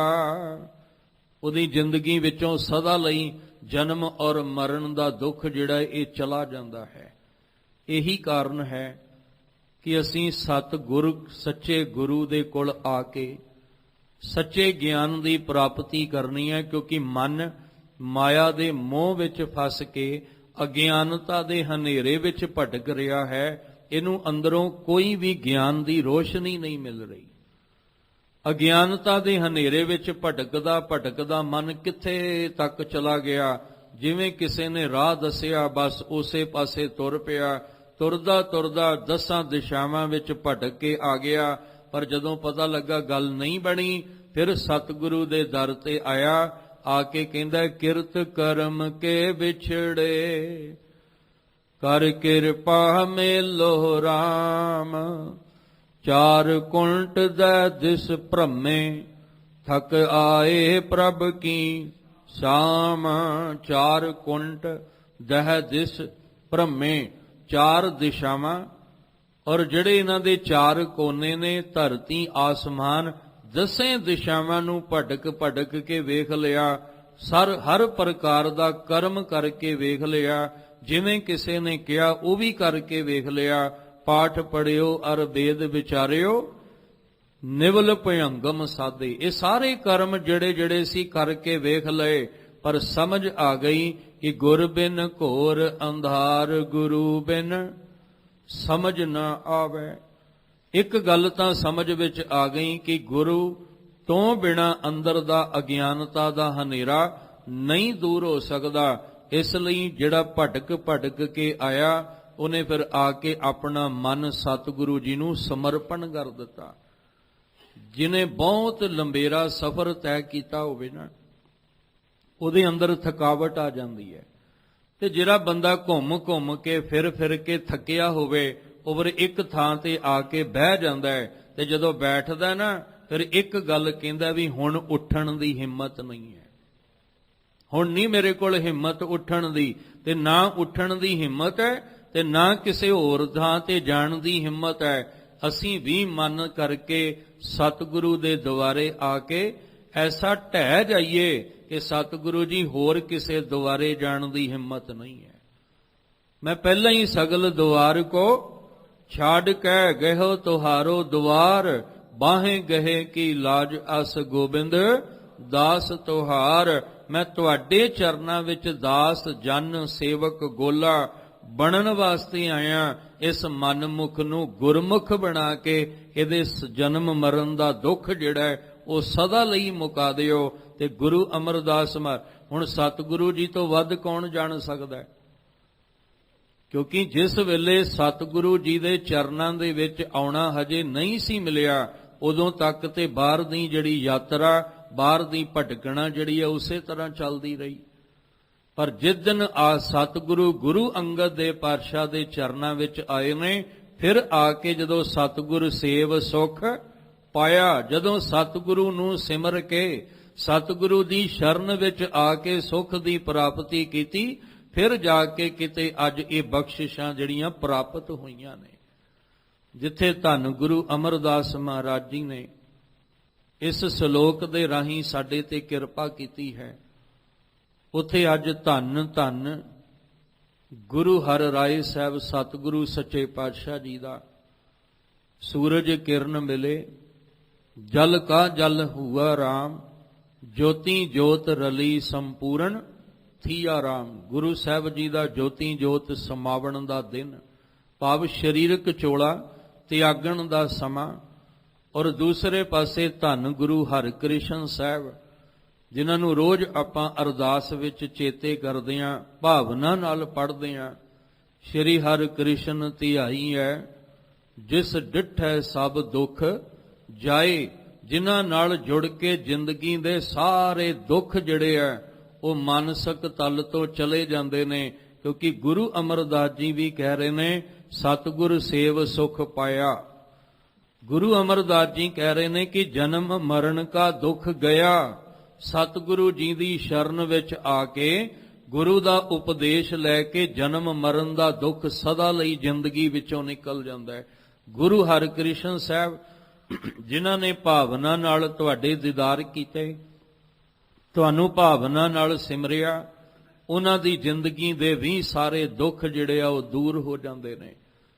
ਧੰਨ ਗੁਰੂ ਹਰਿ ਰਾਏ ਸਾਹਿਬ ਜੀ ਦੇ ਜੀਵਨ ਤੋਂ ਵਿਚਾਰ ਨੂੰ ਆਰੰਭਾਂ ਕਿ ਗੁਰੂ ਹਰਿ ਰਾਏ ਸਾਹਿਬ, ਜਿਨ੍ਹਾਂ ਦੇ ਪਿਤਾ ਜੀ ਦਾ ਨਾਮ ਬਾਬਾ ਗੁਰਦਿੱਤਾ ਜੀ ਹੈ।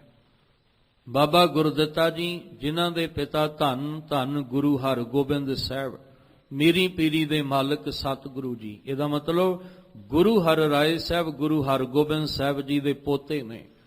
ਦਾਦੇ ਔਰ ਪੋਤੇ ਦਾ ਰਿਸ਼ਤਾ ਹੈ।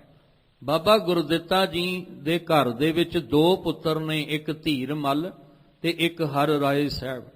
ਪਰ ਇਹ ਉਹ ਘਰ ਹੈ ਜਿਸ ਘਰ ਦੇ ਵਿੱਚ ਦੋ ਚੀਜ਼ਾਂ ਦੇਖੀਆਂ ਜਾਂਦੀਆਂ ਨੇ, ਬਾਹਰ ਦੀ ਦੁਨੀਆ ਵਿੱਚ ਦੋ ਚੀਜ਼ਾਂ ਦੇਖੀਆਂ ਜਾਂਦੀਆਂ ਨੇ, ਇੱਕ ਰਿਸ਼ਵਤ ਦੇਖੀ ਜਾਂਦੀ ਹੈ, ਇੱਕ ਸਿਫਾਰਿਸ਼ ਦੇਖੀ ਜਾਂਦੀ। ਬਾਹਰ ਇਹੀ ਕੁਝ ਹੈ। ਤੁਸੀਂ ਜਿੰਨੇ ਮਰਜ਼ੀ ਹੱਥ ਵਿੱਚ ਡਿਗਰੀਆਂ ਲੈ ਕੇ ਘੁੰਮਦੇ ਰਹੋ, ਜਿੰਨੇ ਮਰਜ਼ੀ ਮੈਡਲ ਤੁਹਾਡੇ ਹੱਥ ਦੇ ਵਿੱਚ ਹੋਣ, ਪਰ ਧਿਆਨ ਰੱਖਿਓ ਆ ਰਿਸ਼ਵਤ ਤੇ ਸਿਫਾਰਿਸ਼, ਇਹ ਦੋ ਚੀਜ਼ਾਂ ਜੇ ਤੁਹਾਡੇ ਕੋਲ ਨਹੀਂ ਤਾਂ ਕਈ ਵਾਰ ਡਿਗਰੀਆਂ ਹੱਥ ਵਿੱਚ ਹੀ ਧਰਾਈਆਂ ਰਹਿ ਜਾਂਦੀਆਂ।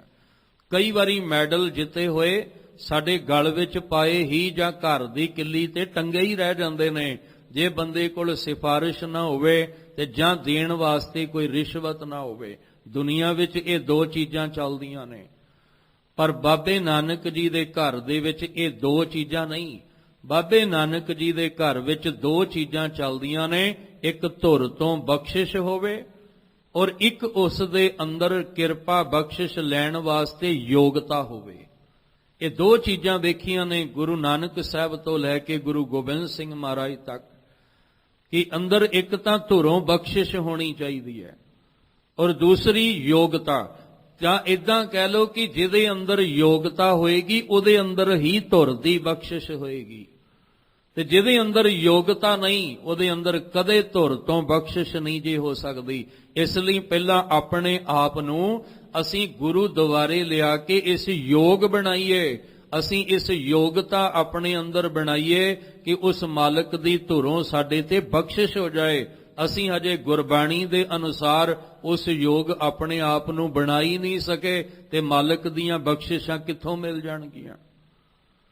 ਸਭ ਤੋਂ ਪਹਿਲੇ ਤੇ ਸਾਨੂੰ ਗੁਰਬਾਣੀ ਮੁਤਾਬਕ ਉਸ ਯੋਗ ਆਪਣੇ ਆਪ ਨੂੰ ਬਣਾਉਣਾ ਪਏਗਾ, ਅੰਦਰ ਉਹ ਯੋਗਤਾ ਹੋਣੀ ਚਾਹੀਦੀ ਹੈ। ਦੁਨੀਆ ਦੇ ਅੰਦਰ ਹਰ ਪ੍ਰਾਣੀ, ਸਾਰੇ ਹੀ ਆਪਾਂ ਰਲ ਕੇ ਮੇਰੇ ਸਮੇਤ ਸਾਰੇ ਆਪਣੇ ਆਪਣੇ ਜੀਵਨ ਵਿੱਚ ਝਾਤੀ ਮਾਰੋ ਕਿ ਮੈਂ ਸਤਿਗੁਰੂ ਜੀ ਦਾ ਸਿੱਖ ਆਪਣੇ ਆਪ ਨੂੰ ਅਖਵਾਰਿਆਂ, ਮੈਂ ਸਤਿਗੁਰੂ ਜੀ ਦਾ ਸਿੰਘ ਆਪਣੇ ਆਪ ਨੂੰ ਅਖਵਾਰਿਆਂ, ਮੈਂ ਗੁਰੂ ਨਾਨਕ ਜੀ ਦੇ ਘਰ ਦਾ ਸਤ ਸੰਗੀ ਅਖਵਾਰਿਆਂ, ਤੇ ਕੀ ਮੇਰੇ ਅੰਦਰ ਸਿੱਖ ਅਖਵਾਉਣ ਦੀ ਯੋਗਤਾ ਹੈ? ਕਿ ਮੇਰੇ ਅੰਦਰ ਉਹ ਗੁਣ ਨੇ ਜਿਹਦੇ ਨਾਲ ਮੈਂ ਮਾਣ ਨਾਲ ਕਹਿ ਸਕਾਂ ਮੈਂ ਗੁਰੂ ਦਾ ਸਿੱਖ ਹਾਂ? ਮੇਰੇ ਅੰਦਰ ਉਹ ਗੁਣ ਨੇ ਯੋਗਤਾ ਵਾਲੇ, ਮੈਂ ਇਸ ਯੋਗ ਦਾ ਅਰਥ ਹੈ ਮੈਂ ਇਸ ਲਾਇਕ ਹਾਂ ਕਿ ਮੇਰੇ ਵਿੱਚ ਇੰਨੇ ਗੁਣ ਨੇ ਕਿ ਮੈਂ ਆਪਣੇ ਆਪ ਨੂੰ ਮਾਣ ਨਾਲ ਕਹਿ ਸਕਾਂ ਮੈਂ ਗੁਰੂ ਕਲਗੀਧਰ ਪਾਤਸ਼ਾਹ ਜੀ ਮੈਂ ਤੁਹਾਡਾ ਸਿੰਘ ਹਾਂ, ਧੰਨ ਗੁਰੂ ਸਾਹਿਬ ਜੀ ਮੈਂ ਤੁਹਾਡਾ ਸਿੱਖ ਹਾਂ। ਇਹ ਕਿਸੇ ਨੂੰ ਆਪਾਂ ਕੁਝ ਨਹੀਂ ਕਹਿਣਾ, ਸਿਰਫ ਆਪਣੇ ਆਪਣੇ ਜੀਵਨ ਵਿੱਚ ਝਾਤੀ ਮਾਰਨੀ ਕਿ ਜੋ ਮੈਂ ਅਖਵਾਰਿਆ ਹਾਂ ਕਿ ਮੈਂ ਉਹਦੇ ਯੋਗ ਹਾਂ ਕਿ ਨਹੀਂ ਹਾਂ। ਦੋ ਚੀਜ਼ਾਂ ਗੁਰੂ ਸਾਹਿਬ ਦੇ ਘਰ ਵੇਖੀਆਂ ਜਾਂਦੀਆਂ ਨੇ, ਇੱਕ ਯੋਗਤਾ ਔਰ ਇੱਕ ਧੁਰ ਤੋਂ ਜਿਹੜੀ ਬਖਸ਼ਿਸ਼ ਮਿਲਦੀ ਹੈ। ਗੁਰੂ ਨਾਨਕ ਸਾਹਿਬ ਜੀ ਨੇ ਕੀ ਵੇਖਿਆ ਸੀ? ਸਤਿਗੁਰੂ ਜੀ ਨੇ ਭਾਈ ਲਹਿਣਾ ਦੇ ਵਿੱਚ ਯੋਗਤਾ ਵੇਖੀ ਸੀ।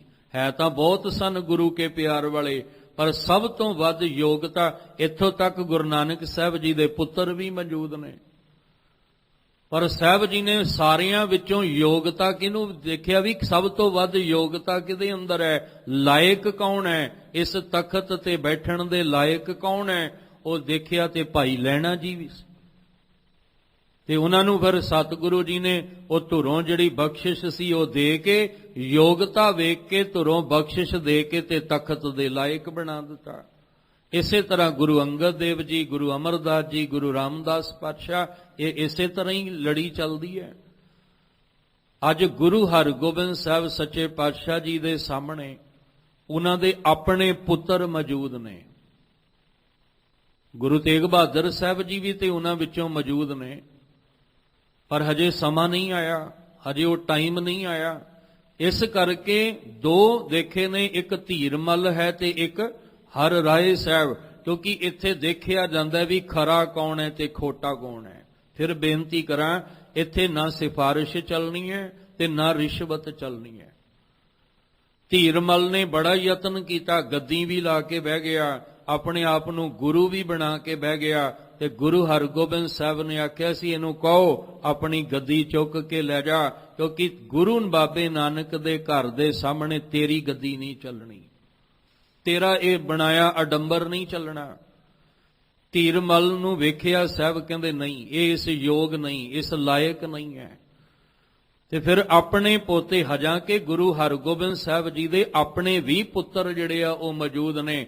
5 ਪੁੱਤਰ ਨੇ ਗੁਰੂ ਸਾਹਿਬ ਜੀ ਦੇ, ਪਰ ਬਾਬਾ ਅਟਲ ਜੀ ਸਰੀਰਕ ਚੋਲਾ ਤਿਆਗ ਚੁੱਕੇ ਨੇ, ਬਾਬਾ ਗੁਰਦਿੱਤਾ ਜੀ ਵੀ ਸਰੀਰਕ ਚੋਲਾ ਤਿਆਗ ਚੁੱਕੇ ਨੇ, ਪਰ ਹਜੇ ਸੂਰਜਮਲ, ਅਣੀ ਰਾਏ, ਗੁਰੂ ਤੇਗ ਬਹਾਦਰ ਸਾਹਿਬ ਜੀ ਮੌਜੂਦ ਨੇ। ਪਰ ਫਿਰ ਵੀ ਸਤਿਗੁਰੂ ਨੇ ਆਖਿਆ ਨਹੀਂ, ਇਸ ਤਖਤ ਦੀ ਯੋਗਤਾ ਵੇਖਣੀ ਹੈ ਵੀ ਕਿਹਦੇ ਵਿੱਚ ਜ਼ਿਆਦਾ ਹੈ, ਕਿਹੜਾ ਇਸ ਤਖਤ ਦੇ ਲਾਇਕ ਹੈ। ਤੇ ਉਹ ਕੌਣ ਸੀ? ਹਰ ਰਾਏ ਸਾਹਿਬ। ਹਰ ਵੇਲੇ ਬਚਪਨ ਤੋਂ ਹੀ ਦਾਦੇ ਦਾ ਪਿਆਰ ਸਤਿਗੁਰੂ ਦੇ ਰੂਪ ਵਿੱਚ ਮਿਲਿਆ, ਇੰਨਾ ਪਿਆਰ ਮਿਲਿਆ ਕਿ ਕਿਵੇਂ ਟੁੱਟਿਆਂ ਨੂੰ ਜੋੜਨਾ ਹੈ ਉਹ ਸਿੱਖ ਲਿਆ, ਕਿ ਕਿਵੇਂ ਟੁੱਟਿਆਂ ਨਾਲ ਜੋੜ ਕੇ ਸਾਂਝ ਪਾਉਣੀ ਹੈ। ਇਹ ਸਿਖਾ ਦਿੱਤਾ ਗੁਰੂ ਹਰਗੋਬਿੰਦ ਸਾਹਿਬ ਨੇ। ਔਰ ਸਿਖਾਇਆ ਕਿਵੇਂ ਸੀ? ਇੱਕ ਫੁੱਲ ਦੀ ਉਦਾਹਰਨ ਦੇ ਕੇ, ਕਿ ਜਿੰਨਾ ਚਿਰ ਇਹ ਡਾਲੀ ਨਾਲ ਜੁੜਿਆ ਹੋਇਆ ਫੁੱਲ ਸੀ, ਉਹਨਾਂ ਚਿਰ ਇਹ ਖੁਸ਼ਬੂ ਵੰਡ ਰਿਹਾ ਸੀ, ਉਹਨਾਂ ਚਿਰ ਇਹ ਆਉਣ ਜਾਣ ਵਾਲੇ ਦੀਆਂ ਅੱਖਾਂ ਨੂੰ ਖੁਸ਼ੀਆਂ ਦੇ ਰਿਹਾ ਸੀ। ਖਿੜਿਆ ਹੋਇਆ ਫੁੱਲ ਅੱਖਾਂ ਨੂੰ ਬੜਾ ਸਕੂਨ ਦਿੰਦਾ ਹੈ, ਖਿੜਿਆ ਹੋਇਆ ਫੁੱਲ ਖੁਸ਼ੀਆਂ ਵੰਡਦਾ ਹੈ, ਖੁਸ਼ਬੂ ਵੰਡਦਾ ਹੈ। ਤੇ ਟੁੱਟਿਆ ਹੋਇਆ ਫੁੱਲ ਤੇ ਮੁਰਝਾ ਵੀ ਜਾਂਦਾ ਹੈ ਤੇ ਖੁਸ਼ਬੂ ਵੀ ਮੁੱਕ ਜਾਂਦੀ ਹੈ ਉਹਦੇ ਅੰਦਰੋਂ। ਇਸ ਲਈ ਆਖਿਆ, ਪੁੱਤਰ ਜੀ, ਤੁਸੀਂ ਉਸ ਯੋਗਤਾ ਨੂੰ ਪ੍ਰਾਪਤ ਕਰਨਾ ਹੈ ਜਿੱਥੇ ਤੁਸੀਂ ਮੁਰਝਾਇਆਂ ਹੋਇਆਂ ਨੂੰ ਖੇੜਾ ਦੇਣਾ ਹੈ, ਜਿੱਥੇ ਤੁਸੀਂ ਟੁੱਟਿਆਂ ਹੋਇਆਂ ਨੂੰ ਜੋੜਨਾ ਹੈ, ਜਿੱਥੇ ਤੁਸੀਂ ਅੰਦਰ ਦੀ ਖੁਸ਼ਬੂ ਜਿਹੜੀ ਹੈ ਉਹ ਭਰਨੀ ਹੈ। ਤੇ ਜੇ ਤੁਸੀਂ ਆਪਣੇ ਇਸ ਚੋਲੇ ਨੂੰ, ਜਾਮੇ ਨੂੰ ਸੰਭਾਲ ਕੇ ਚੱਲੋ, ਤੇ ਚੱਲਣਾ ਵੀ ਇਸ ਤਰ੍ਹਾਂ ਚਾਹੀਦਾ ਵੀ ਕਿਸੇ ਦੂਜੇ ਨੂੰ ਤਕਲੀਫ ਨਾ ਹੋਵੇ। ਸਾਡੇ ਜੀਵਨ ਦਾ ਜਿਉਣਾ ਇਸ ਤਰ੍ਹਾਂ ਹੋਵੇ ਕਿ ਸਾਡੇ ਉੱਠਣ ਨਾਲ ਵੀ ਤਕਲੀਫ ਨਾ ਹੋਵੇ, ਸਾਡੇ ਬੈਠਣ ਨਾਲ ਵੀ ਤਕਲੀਫ ਨਾ ਹੋਵੇ, ਸਾਡੇ ਬੋਲਣ ਨਾਲ ਵੀ ਕਿਸੇ ਦਾ ਦਿਲ ਨਾ ਟੁੱਟੇ, ਕਿਸੇ ਦੇ ਦਿਲ ਤੱਕ ਚੋਟ ਨਾ ਪਹੁੰਚੇ, ਤੇ ਸਾਡੇ ਕੋਈ ਵੀ ਕਿਰਿਆ ਕਰਮ ਕਰਨ ਨਾਲ ਕਿਸੇ ਨੂੰ ਵੀ ਤਕਲੀਫ ਨਾ ਹੋਵੇ। ਸਾਨੂੰ ਇਸ ਤਰ੍ਹਾਂ ਦਾ ਜੀਵਨ ਬਣਾ ਕੇ ਚੱਲਣਾ ਚਾਹੀਦਾ ਹੈ। ਮਹਾਰਾਜ ਕਹਿੰਦੇ ਤੇਰਾ ਜੀਵਨ ਇਦਾਂ ਦਾ ਹੋਵੇ ਕਿ ਤੇਰੇ ਉੱਠਣ, ਬੋਲਣ, ਚੱਲਣ, ਕਿਰਿਆ ਕਰਨ ਨਾਲ ਕਿਸੇ ਨੂੰ ਤਕਲੀਫ ਨਾ ਹੋਵੇ, ਸਗੋਂ ਤੇਰੇ ਉੱਠਣ ਬੈਠਣ ਨਾਲ ਕਿਸੇ ਨੂੰ ਸਕੂਨ ਮਿਲੇ। ਤੇਰੇ ਬੋਲੇ ਹੋਏ ਬੋਲਾਂ ਨਾਲ ਕਿਸੇ ਦੇ ਮਨ ਨੂੰ ਸਕੂਨ ਮਿਲ ਜਾਏ, ਕੋਈ ਟੁੱਟਿਆ ਹੋਇਆ ਜੁੜ ਜਾਏ। ਤੂੰ ਆਪਣਾ ਜੀਵਨ ਐਸਾ ਬਣਾ ਕੇ ਚੱਲਣਾ। ਔਰ ਗੁਰੂ ਹਰਿਰਾਏ ਸਾਹਿਬ ਜੀ ਨੇ ਉਹ ਯੋਗਤਾ ਪ੍ਰਾਪਤ ਕੀਤੀ।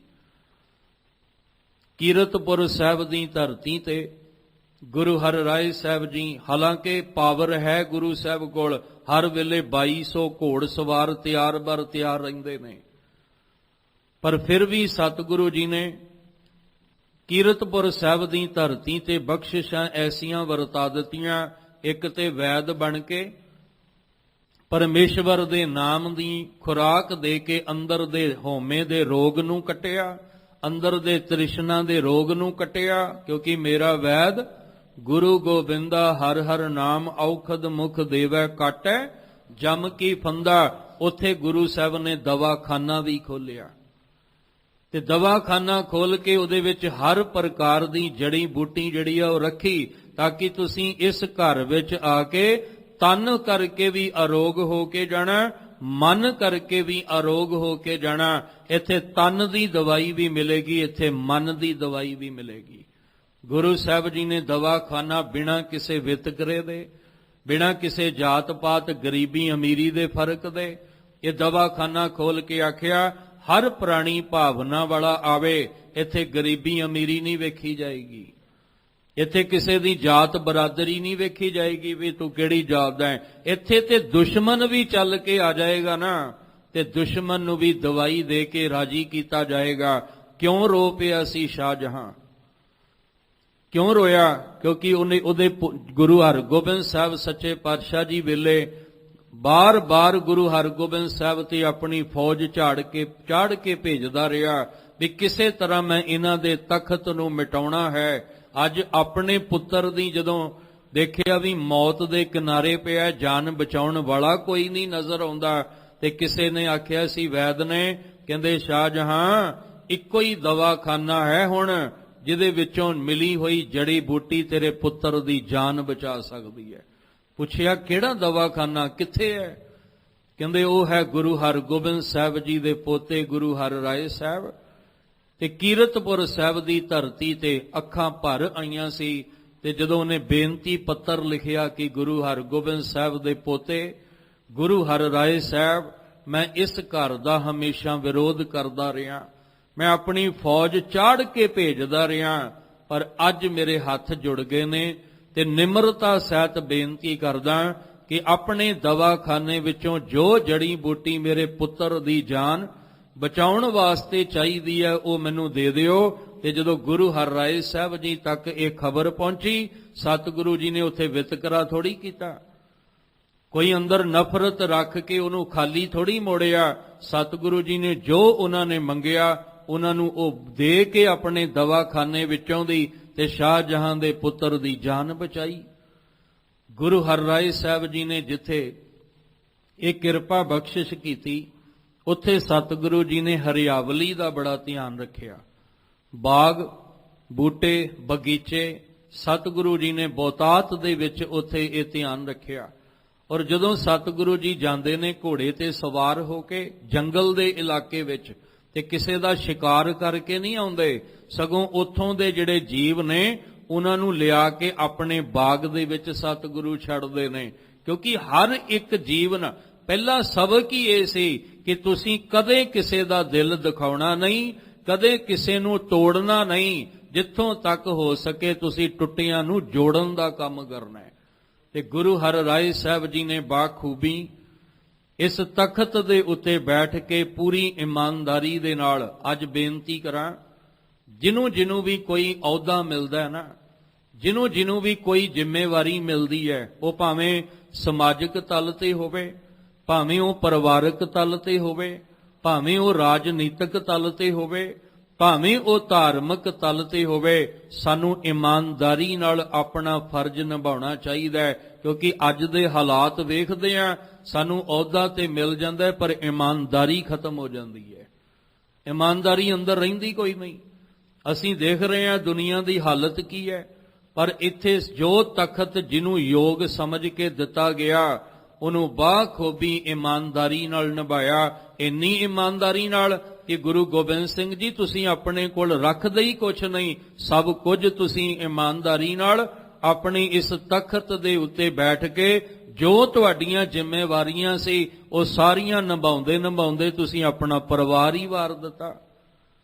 ਪਰ ਅਸੀਂ ਜਿਹੜੇ ਸਾਨੂੰ ਦੁਨਿਆਵੀ ਜ਼ਿੰਮੇਵਾਰੀਆਂ ਮਿਲਦੀਆਂ, ਅਸੀਂ ਕਿੰਨੇ ਕੁ ਇਮਾਨਦਾਰਾਂ ਆਪਣੇ ਉਸ ਜਿਹੜੀ ਸਾਨੂੰ ਯੋਗਤਾ ਅਨੁਸਾਰ ਜੋ ਸਾਨੂੰ ਜ਼ਿੰਮੇਵਾਰੀ ਦਿੱਤੀ, ਅਸੀਂ ਉਹਦੇ ਵਿੱਚ ਕਿੰਨੇ ਕੁ ਇਮਾਨਦਾਰ ਹਾਂ। ਇੱਥੇ ਵੀ ਹਰ ਇੱਕ ਨੂੰ ਆਪ ਨੜੈ ਗਿਰੀਵਾਨ ਮੈਂ ਸਿਰ ਨੀਵਾਂ ਕਰਕੇ ਦੇਖਣਾ ਪਏਗਾ ਕਿ ਬੇਈਮਾਨੀ ਸੰਸਾਰ ਵਿੱਚ ਕਿੰਨੀ ਹੈ ਤੇ ਇਮਾਨਦਾਰੀ ਕਿੰਨੀ ਹੈ। ਖੈਰ, ਗੁਰੂ ਹਰਿਰਾਏ ਸਾਹਿਬ ਜਦੋਂ ਸਤਿਗੁਰੂ ਜੀ ਨੇ ਫਿਰ ਉਹੀ ਜੋ ਗੁਰੂ ਹਰਗੋਬਿੰਦ ਸਾਹਿਬ ਨੇ ਵੇਖਿਆ, ਜੋ ਗੁਰੂ ਨਾਨਕ ਸਾਹਿਬ ਜੀ ਤੋਂ ਵੇਖਦੇ ਆ ਰਹੇ ਨੇ, ਯੋਗਤਾ ਔਰ ਧੁਰ ਦੀ ਬਖਸ਼ਿਸ਼, ਅੱਜ ਗੁਰੂ ਹਰਿਰਾਏ ਸਾਹਿਬ ਜੀ ਦੇ ਸਾਹਮਣੇ ਵੀ ਉਹਨਾਂ ਦੇ ਦੋ ਪੁੱਤਰ ਨੇ, ਰਾਮ ਰਾਏ ਤੇ ਹਰਿਕ੍ਰਿਸ਼ਨ ਸਾਹਿਬ ਜੀ।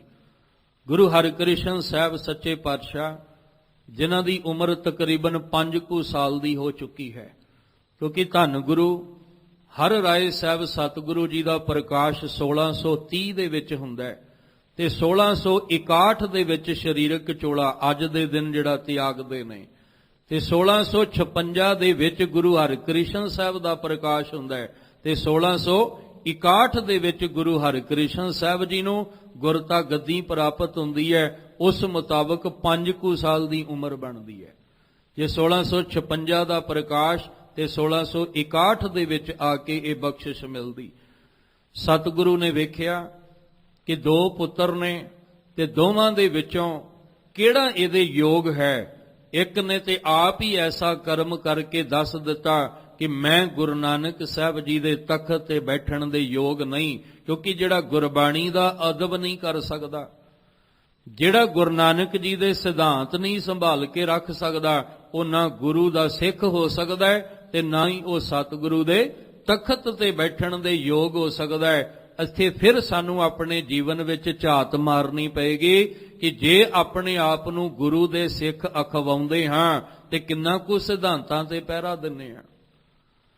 ਕਿੰਨਾ ਕੁ ਅਸੀਂ ਜਿਹੜੀਆਂ ਸਾਨੂੰ ਰਹਿਣੀ ਬਹਿਣੀ ਸਾਨੂੰ ਗੁਰੂ ਸਾਹਿਬ ਨੇ ਦਿੱਤੀ ਹੈ, ਅਸੀਂ ਰਹਿਤ ਮਰਿਆਦਾ ਨੂੰ ਕਿੰਨਾ ਕੁ ਆਪਾਂ ਅਪਣਾਉਂਦੇ ਹਾਂ, ਇਹ ਸਾਨੂੰ ਵੇਖਣਾ ਪਏਗਾ।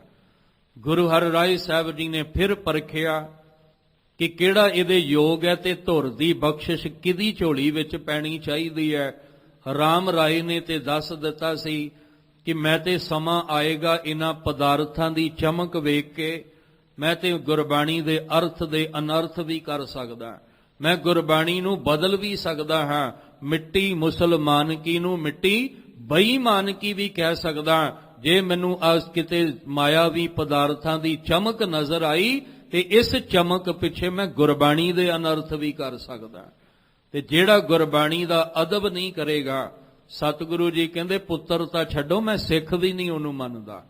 ਜੋ ਗੁਰਬਾਣੀ ਹੈ ਅਦਬ ਨਾ ਧਾਰਾ, ਜਾਣੋ ਸੋ ਸਿੱਖ ਨਹੀਂ ਹਮਾਰਾ। ਤੇ ਅੱਜ ਰਾਮ ਰਾਏ ਨੂੰ ਕਹਿ ਦਿੱਤਾ, ਪੁੱਤਰ ਜੀ ਠੀਕ ਹੈ ਜੋ ਤੁਸੀਂ ਕਰ ਦਿੱਤਾ ਔਰੰਗਜ਼ੇਬ ਦੇ ਦਰਬਾਰ ਵਿੱਚ, ਪਰ ਇੱਕ ਗੱਲ ਧਿਆਨ ਰੱਖਿਓ, ਮੇਰੇ ਮੱਥੇ ਨਾ ਲੱਗਿਓ।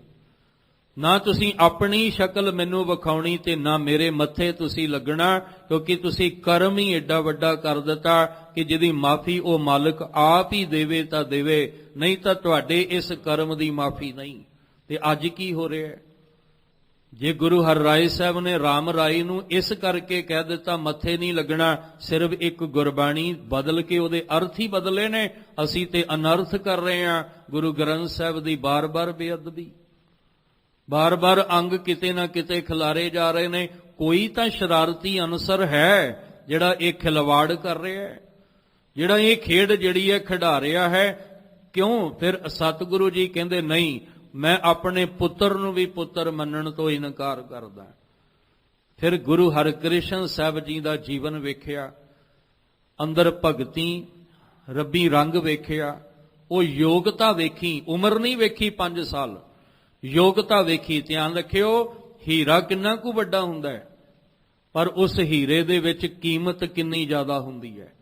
ਇਹ ਨਹੀਂ ਕਿ ਜਿਹੜੇ ਚੀਜ਼ ਛੋਟੀ ਹੈ ਉਹ ਛੋਟੀ ਹੋਵੇ, ਕਈ ਵਾਰ ਕੋਈ ਛੋਟੀ ਚੀਜ਼ ਵੀ ਬੜੀ ਵੱਡੀ ਕੀਮਤ ਰੱਖਦੀ ਹੈ ਤੇ ਕਈ ਵਾਰੀ ਬਹੁਤ ਵੱਡੀ ਚੀਜ਼ ਵੀ ਕੋਈ ਕੀਮਤ ਨਹੀਂ ਰੱਖਦੀ। ਤੇ ਜਿੱਥੇ ਛੋਟੀ ਉਮਰ ਦੇ ਵਿੱਚ ਹੀ ਐਸੀ ਯੋਗਤਾ ਮਿਲ ਜਾਏ, ਸੱਚ ਜਾਣਿਓ, ਉੱਥੇ ਤੇ ਫਿਰ ਕਦੇ ਵੀ ਕਹਿ ਲੋ ਕਿ ਕਦੇ ਰਹਿਮਤਾਂ ਮੁੱਕਦੀਆਂ ਹੀ ਨਹੀਂ। ਇੱਕ ਬੇਨਤੀ ਕਰਾਂ, ਕਹਿੰਦੇ ਸੇਖ ਸ਼ਾਦੀ, ਤੁਸੀਂ ਨਾਮ ਸੁਣਿਆ ਹੈ।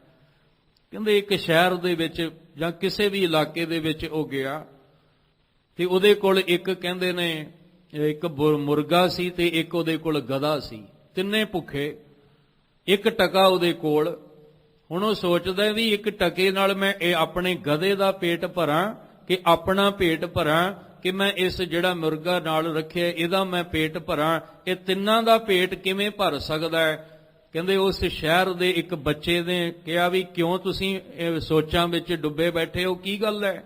ਉਹ ਕਹਿੰਦੇ ਮੈਂ ਸੋਚ ਰਿਹਾ ਵੀ ਟਕਾ ਇੱਕ ਹੈ, 3 ਜਾਣੇ ਨੇ, ਤਿੰਨਾਂ ਦਾ ਪੇਟ 1 ਟਕੇ ਨਾਲ ਕਿਵੇਂ ਭਰੇਗਾ? ਤੇ ਬੱਚੇ ਨੇ ਜਵਾਬ ਪਤਾ ਕੀ ਦਿੱਤਾ? ਕਹਿਣ ਲੱਗਾ ਇਹ ਵੀ ਕੋਈ ਵੱਡੀ ਗੱਲ ਹੈ, ਇੰਨਾ ਸੌਖਾ ਸਿੰਪਲ ਜਿਹੜਾ ਹੈ ਉਹ ਹੱਲ ਇਹਦਾ, ਤੇ ਤੁਸੀਂ ਐਵੇਂ ਸੋਚਾਂ ਸੋਚੀ ਜਾਂਦੇ ਹੋ ਏਡੀ ਵੱਡੀ ਉਮਰ ਦੇ ਹੋ ਕੇ। ਉਹਨੇ ਆਖਿਆ ਬੱਚੇ ਕੀ ਜਵਾਬ? ਕਹਿੰਦੇ ਇੱਕ ਹਦਵਾਣਾ ਲੈ ਲਓ, ਉਸ ਹਦਵਾਣੇ ਦੇ ਬੀਜ ਆਪਣੇ ਮੁਰਗੇ ਨੂੰ ਖਵਾ ਦਿਓ ਔਰ ਹਦਵਾਣਾ ਵਿੱਚੋਂ ਆਪ ਖਾ ਲਓ ਤੇ ਉਹਦੇ ਛਿੱਲੜ ਗਧੇ ਨੂੰ ਖਵਾ ਦਿਓ। ਕਹਿੰਦੇ ਤਿੰਨਾਂ ਦਾ ਪੇਟ ਭਰ ਜਾਏਗਾ। ਤੇ ਉਹਨੇ ਧਰਤੀ ਨੂੰ ਸਿਰ ਲਾ ਕੇ ਸਜਦਾ ਕੀਤਾ ਕਿ ਜਿੱਥੇ ਇੰਨੀ ਛੋਟੀ ਉਮਰ ਦੇ ਬੱਚੇ ਇੰਨੇ ਸੂਝਵਾਨ ਹੋਣਗੇ, ਉਸ ਧਰਤੀ ਤੇ ਕਦੇ ਬਰਕਤ ਮੁੱਕ ਹੀ ਨਹੀਂ ਸਕਦੀ। ਸੱਚ ਜਣਿਓ, ਆਪਣੇ ਛੋਟੇ ਛੋਟੇ ਬੱਚਿਆਂ ਨੂੰ ਗੁਰਮਤ ਨਾਲ ਜੋੜੋ, ਇਹਨਾਂ ਨੂੰ ਜੋੜੋ ਗੁਰਬਾਣੀ ਨਾਲ, ਤਾਂ ਕਿ ਮਾੜੀ ਸੰਗਤ ਵਿੱਚ ਨਾ, ਕਿਉਂਕਿ ਜਿਹੜਾ ਨਸ਼ਿਆਂ ਵਿੱਚ ਪੈ ਗਿਆ ਉਹਦੇ ਘਰ ਦੀ ਬਰਕਤ ਮੁੱਕ ਜਾਂਦੀ ਹੈ। ਜਿਹੜਾ ਮਾੜੀ ਸੰਗਤ ਵਿੱਚ ਪੈ ਗਿਆ ਉਹਦੇ ਘਰ ਦੀਆਂ ਰੌਣਕਾਂ ਮੁੱਕ ਜਾਂਦੀਆਂ ਨੇ, ਉਹਨਾਂ ਦੇ ਘਰ ਦੀਆਂ ਖੁਸ਼ੀਆਂ ਮੁੱਕ ਜਾਂਦੀਆਂ ਨੇ।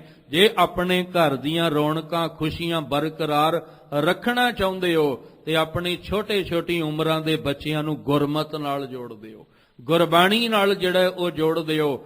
ਅੱਜ ਦਾ ਸਮਾਂ ਐਸਾ ਬਣ ਚੁੱਕਾ ਹੈ, ਸਮਾਂ ਭਾਵੇਂ ਨੇੜੇ ਹੋ ਗਿਆ ਪਰ ਬੇਨਤੀ ਕਰਨੀ ਜ਼ਰੂਰੀ ਹੈ, ਕਿਉਂਕਿ ਆਪ ਜੀ ਵੇਖਦੇ ਹੋ ਕਿ ਜਿੰਨੇ ਵੀ ਆ ਧਾਰਮਿਕ ਅਸਥਾਨਾਂ ਦੇ ਵਿੱਚ ਧਾਰਮਿਕ ਵਿਦਿਆਵਾਂ ਦੇਣ ਵਾਸਤੇ ਜਿਹੜੇ ਵਿਦਿਆਲੇ ਖੋਲ੍ਹੇ ਜਾਂਦੇ ਨੇ। ਔਰ ਪਿਛਲੇ ਦਿਨੀ ਬੇਨਤੀ ਵੀ ਕੀਤੀ ਭਾਈ ਗੁਰਦਾਸ ਗੁਰਮਤਿ ਮਿਸ਼ਨਰੀ ਕਾਲਜ ਦੇ ਦਾਖਲੇ ਲਈ। ਪਰ ਜਦੋਂ ਬੱਚੇ ਆਉਂਦੇ ਨੇ, ਕਿਉਂਕਿ ਅੱਜ ਹਰ ਬੱਚੇ ਨੂੰ ਮੋਬਾਈਲ ਦੀ ਆਦਤ ਪੈ ਚੁੱਕੀ ਹੈ। ਛੋਟੇ ਜਿਹੇ ਬੱਚੇ, ਜੰਮਦੇ ਬੱਚੇ ਨੂੰ ਵੀ ਹੱਥ ਵਿੱਚ ਮੋਬਾਈਲ ਚਾਹੀਦਾ ਹੈ। ਜੰਮਦੇ ਬੱਚੇ ਨੂੰ ਕੋਲ ਮਾਂ ਨਹੀਂ ਚਾਹੀਦੀ, ਮੋਬਾਈਲ ਦੇ ਵਿੱਚ ਚੱਲ ਰਹੇ ਉਹ ਜਿੰਨੇ ਵੀ ਸੀਨ ਹੈ ਉਹ ਦੇਖ ਕੇ ਬੜਾ ਖੁਸ਼ ਹੁੰਦਾ ਹੈ। ਮਾਂ ਭਾਵੇਂ ਕੋਲ ਨਾ ਹੋਵੇ, ਜੰਮਦੇ ਬੱਚੇ ਨੂੰ ਵੀ ਅੱਜ ਮੋਬਾਈਲ ਚਾਹੀਦਾ ਹੈ। ਤੇ ਜਦੋਂ ਉਹ ਇਸ ਤਰ੍ਹਾਂ ਧਾਰਮਿਕ ਅਦਾਰੇ ਹੇਠ ਆਉਂਦੇ ਨੇ ਤੇ ਉਹਨਾਂ ਨੂੰ ਆਖਿਆ ਜਾਂਦਾ ਹੈ ਵੀ ਇੱਥੇ ਜਿਹੜਾ ਮੋਬਾਈਲ ਅਲਾਉਡ ਨਹੀਂ, ਉਹ ਰਹਿ ਹੀ ਨਹੀਂ ਸਕਦੇ। ਉਹ ਕਹਿੰਦੇ ਅਸੀਂ ਗੁਰਮਤਿ ਵਿਦਿਆ ਛੱਡ ਦਿਆਂਗੇ, ਅਸੀਂ ਗੁਰਬਾਣੀ ਛੱਡ ਦਿਆਂਗੇ, ਅਸੀਂ ਗੁਰੂ ਦੀ ਮੱਤ ਲੈਣੀ ਛੱਡ ਦਿਆਂਗੇ, ਪਰ ਮੋਬਾਈਲ ਨਹੀਂ ਛੱਡ ਸਕਦੇ। ਪਰ ਧਿਆਨ ਰੱਖਿਓ, ਇਹ ਜ਼ਿੰਦਗੀ ਮੋਬਾਈਲ ਨੇ ਸਵਾਰਨੀ ਨਹੀਂ। ਇਹਦੇ ਵਿੱਚੋਂ ਕਈ ਵਿਕਾਰ ਉੱਠ ਕੇ ਨਿਕਲਣਗੇ ਜਿਹੜੇ ਤੁਹਾਡੇ ਮਨ ਨੂੰ ਵਿਕਾਰੀ ਬਣਾ ਕੇ ਤੁਹਾਨੂੰ ਨਰਕ ਵੱਲ ਲੈ ਜਾਣ। ਠੀਕ ਹੈ, ਸਮੇਂ ਦੀ ਜ਼ਰੂਰਤ ਹੈ, ਸਮੇਂ ਦੀ ਲੋੜ ਹੈ। ਅੱਜ ਇਹਦੇ ਤੋਂ ਬਿਨਾਂ ਸਾਡਾ ਗੁਜ਼ਾਰਾ ਨਹੀਂ, ਪਰ ਇੰਨਾ ਵੀ ਇਹਦੇ ਨਾਲ ਮੋਹ ਨਾ ਪਾ ਲਓ ਕਿ ਗੁਰਮਤਿ ਦੀ ਵਿਦਿਆ ਤੋਂ ਦੂਰ ਹੋ ਜਾਓ। ਲੋੜ ਹੈ ਸਾਨੂੰ ਅੱਜ ਅਸੀਂ ਆਪਣੇ ਬੱਚਿਆਂ ਨੂੰ ਵੀ ਪ੍ਰੇਰੀਏ, ਛੋਟੀ ਛੋਟੀ ਉਮਰਾਂ ਵਿੱਚ ਇਹਨਾਂ ਅੰਦਰ ਗੁਰਮਤਿ ਦੀਆਂ ਗੁੜਤੀਆਂ ਭਰੀਏ, ਤਾਂ ਕਿ ਜਦੋਂ ਇਹ ਜਵਾਨ ਹੋਣ ਤੇ ਆਪੇ ਹੀ ਗੁਰੂ ਦੇ ਦਰ ਤੇ ਆ ਕੇ ਸਤਿਗੁਰੂ ਕੋਲੋਂ ਬਖਸ਼ਿਸ਼ਾਂ ਲੈਣ। ਗੁਰੂ ਹਰਿਕ੍ਰਿਸ਼ਨ ਸਾਹਿਬ 5 ਸਾਲ ਦੀ ਆਰਜੂ ਤੇ ਇਸ ਤਖਤ ਦੇ ਯੋਗ ਜਦੋਂ ਵੇਖਿਆ ਤੇ ਗੁਰੂ ਹਰਿਰਾਏ ਸਾਹਿਬ ਜੀ ਨੇ ਗੁਰੂ ਹਰਿਕ੍ਰਿਸ਼ਨ ਸਾਹਿਬ ਜੀ ਨੂੰ ਇਸ ਤਖਤ ਦੀਆਂ ਜ਼ਿੰਮੇਵਾਰੀਆਂ ਦੇ ਕੇ ਤੇ ਆਪਣਾ ਸਰੀਰਕ ਚੋਲਾ ਤਿਆਗਿਆ। ਤੇ ਗੁਰੂ ਹਰਿਕ੍ਰਿਸ਼ਨ ਸਾਹਿਬ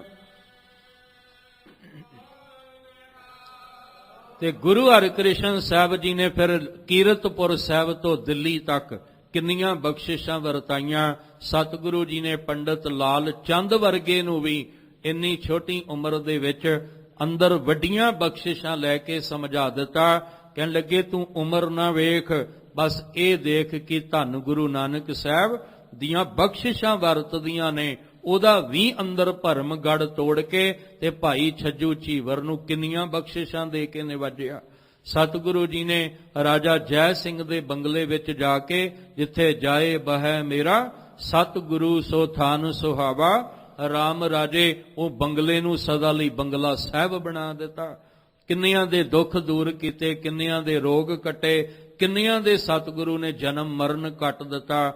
ਐਸੇ ਗੁਰ ਕੋ ਬਲ ਬਲ ਜਾਈਏ ਆਪ ਮੁਕਤ ਮੋਹੇ ਤਾਰੇ। ਸਤਿਗੁਰੂ ਗੁਰੂ ਪਾਤਸ਼ਾਹ ਗੁਰੂ ਅਮਰਦਾਸ ਮਹਾਰਾਜ ਜੀ ਦੇ ਪਾਵਨ ਸ਼ਲੋਕ ਦੀ ਵਿਚਾਰ ਤੇ ਗੁਰੂ ਹਰਿਰਾਏ ਸਾਹਿਬ ਤੇ ਗੁਰੂ ਹਰਿਕ੍ਰਿਸ਼ਨ ਸਾਹਿਬ ਜੀ ਦੇ ਜੀਵਨ ਦੇ ਵਿੱਚੋਂ ਜੋ ਆਪਾਂ ਵਿਚਾਰਾਂ ਸਾਂਝੀਆਂ ਕੀਤੀਆਂ, ਉਹਦੇ ਵਿੱਚੋਂ ਜੋ ਸਾਨੂੰ ਸਮਝ ਆਈ ਹੈ, ਅਸੀਂ ਭਾਵਨਾ ਦੇ ਨਾਲ ਗੁਰੂ ਗ੍ਰੰਥ ਸਾਹਿਬ ਜੀ ਦੇ ਚਰਨਾਂ ਵਿੱਚ ਜੁੜ ਕੇ ਮਾਣ ਮਹਿਸੂਸ ਕਰਦੇ ਹਾਂ।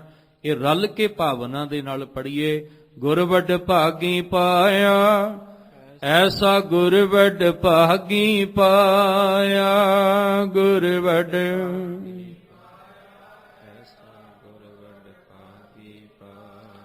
ਗੁਰ ਵੱਡ ਭਾਗੀ ਪਾਇਆ, ਐਸਾ ਗੁਰ ਵੱਡ ਭਾਗੀ ਪਾਇਆ, ਗੁਰ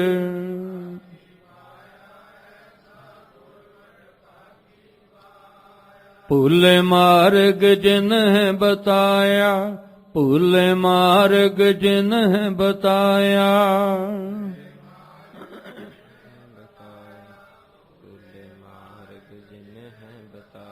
ਐਸਾ ਗੁਰ ਵੱਡ ਭਾਗੀ ਪਾਇਆ, ਐਸਾ ਗੁਰ ਵੱਡ ਭਾਗੀ ਪਾਇਆ,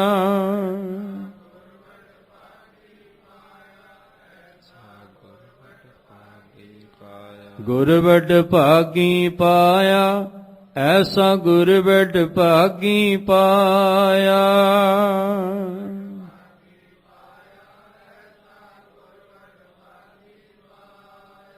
ਸਤਿਗੁਰੂ ਕਿਰਪਾ ਕਰਨ।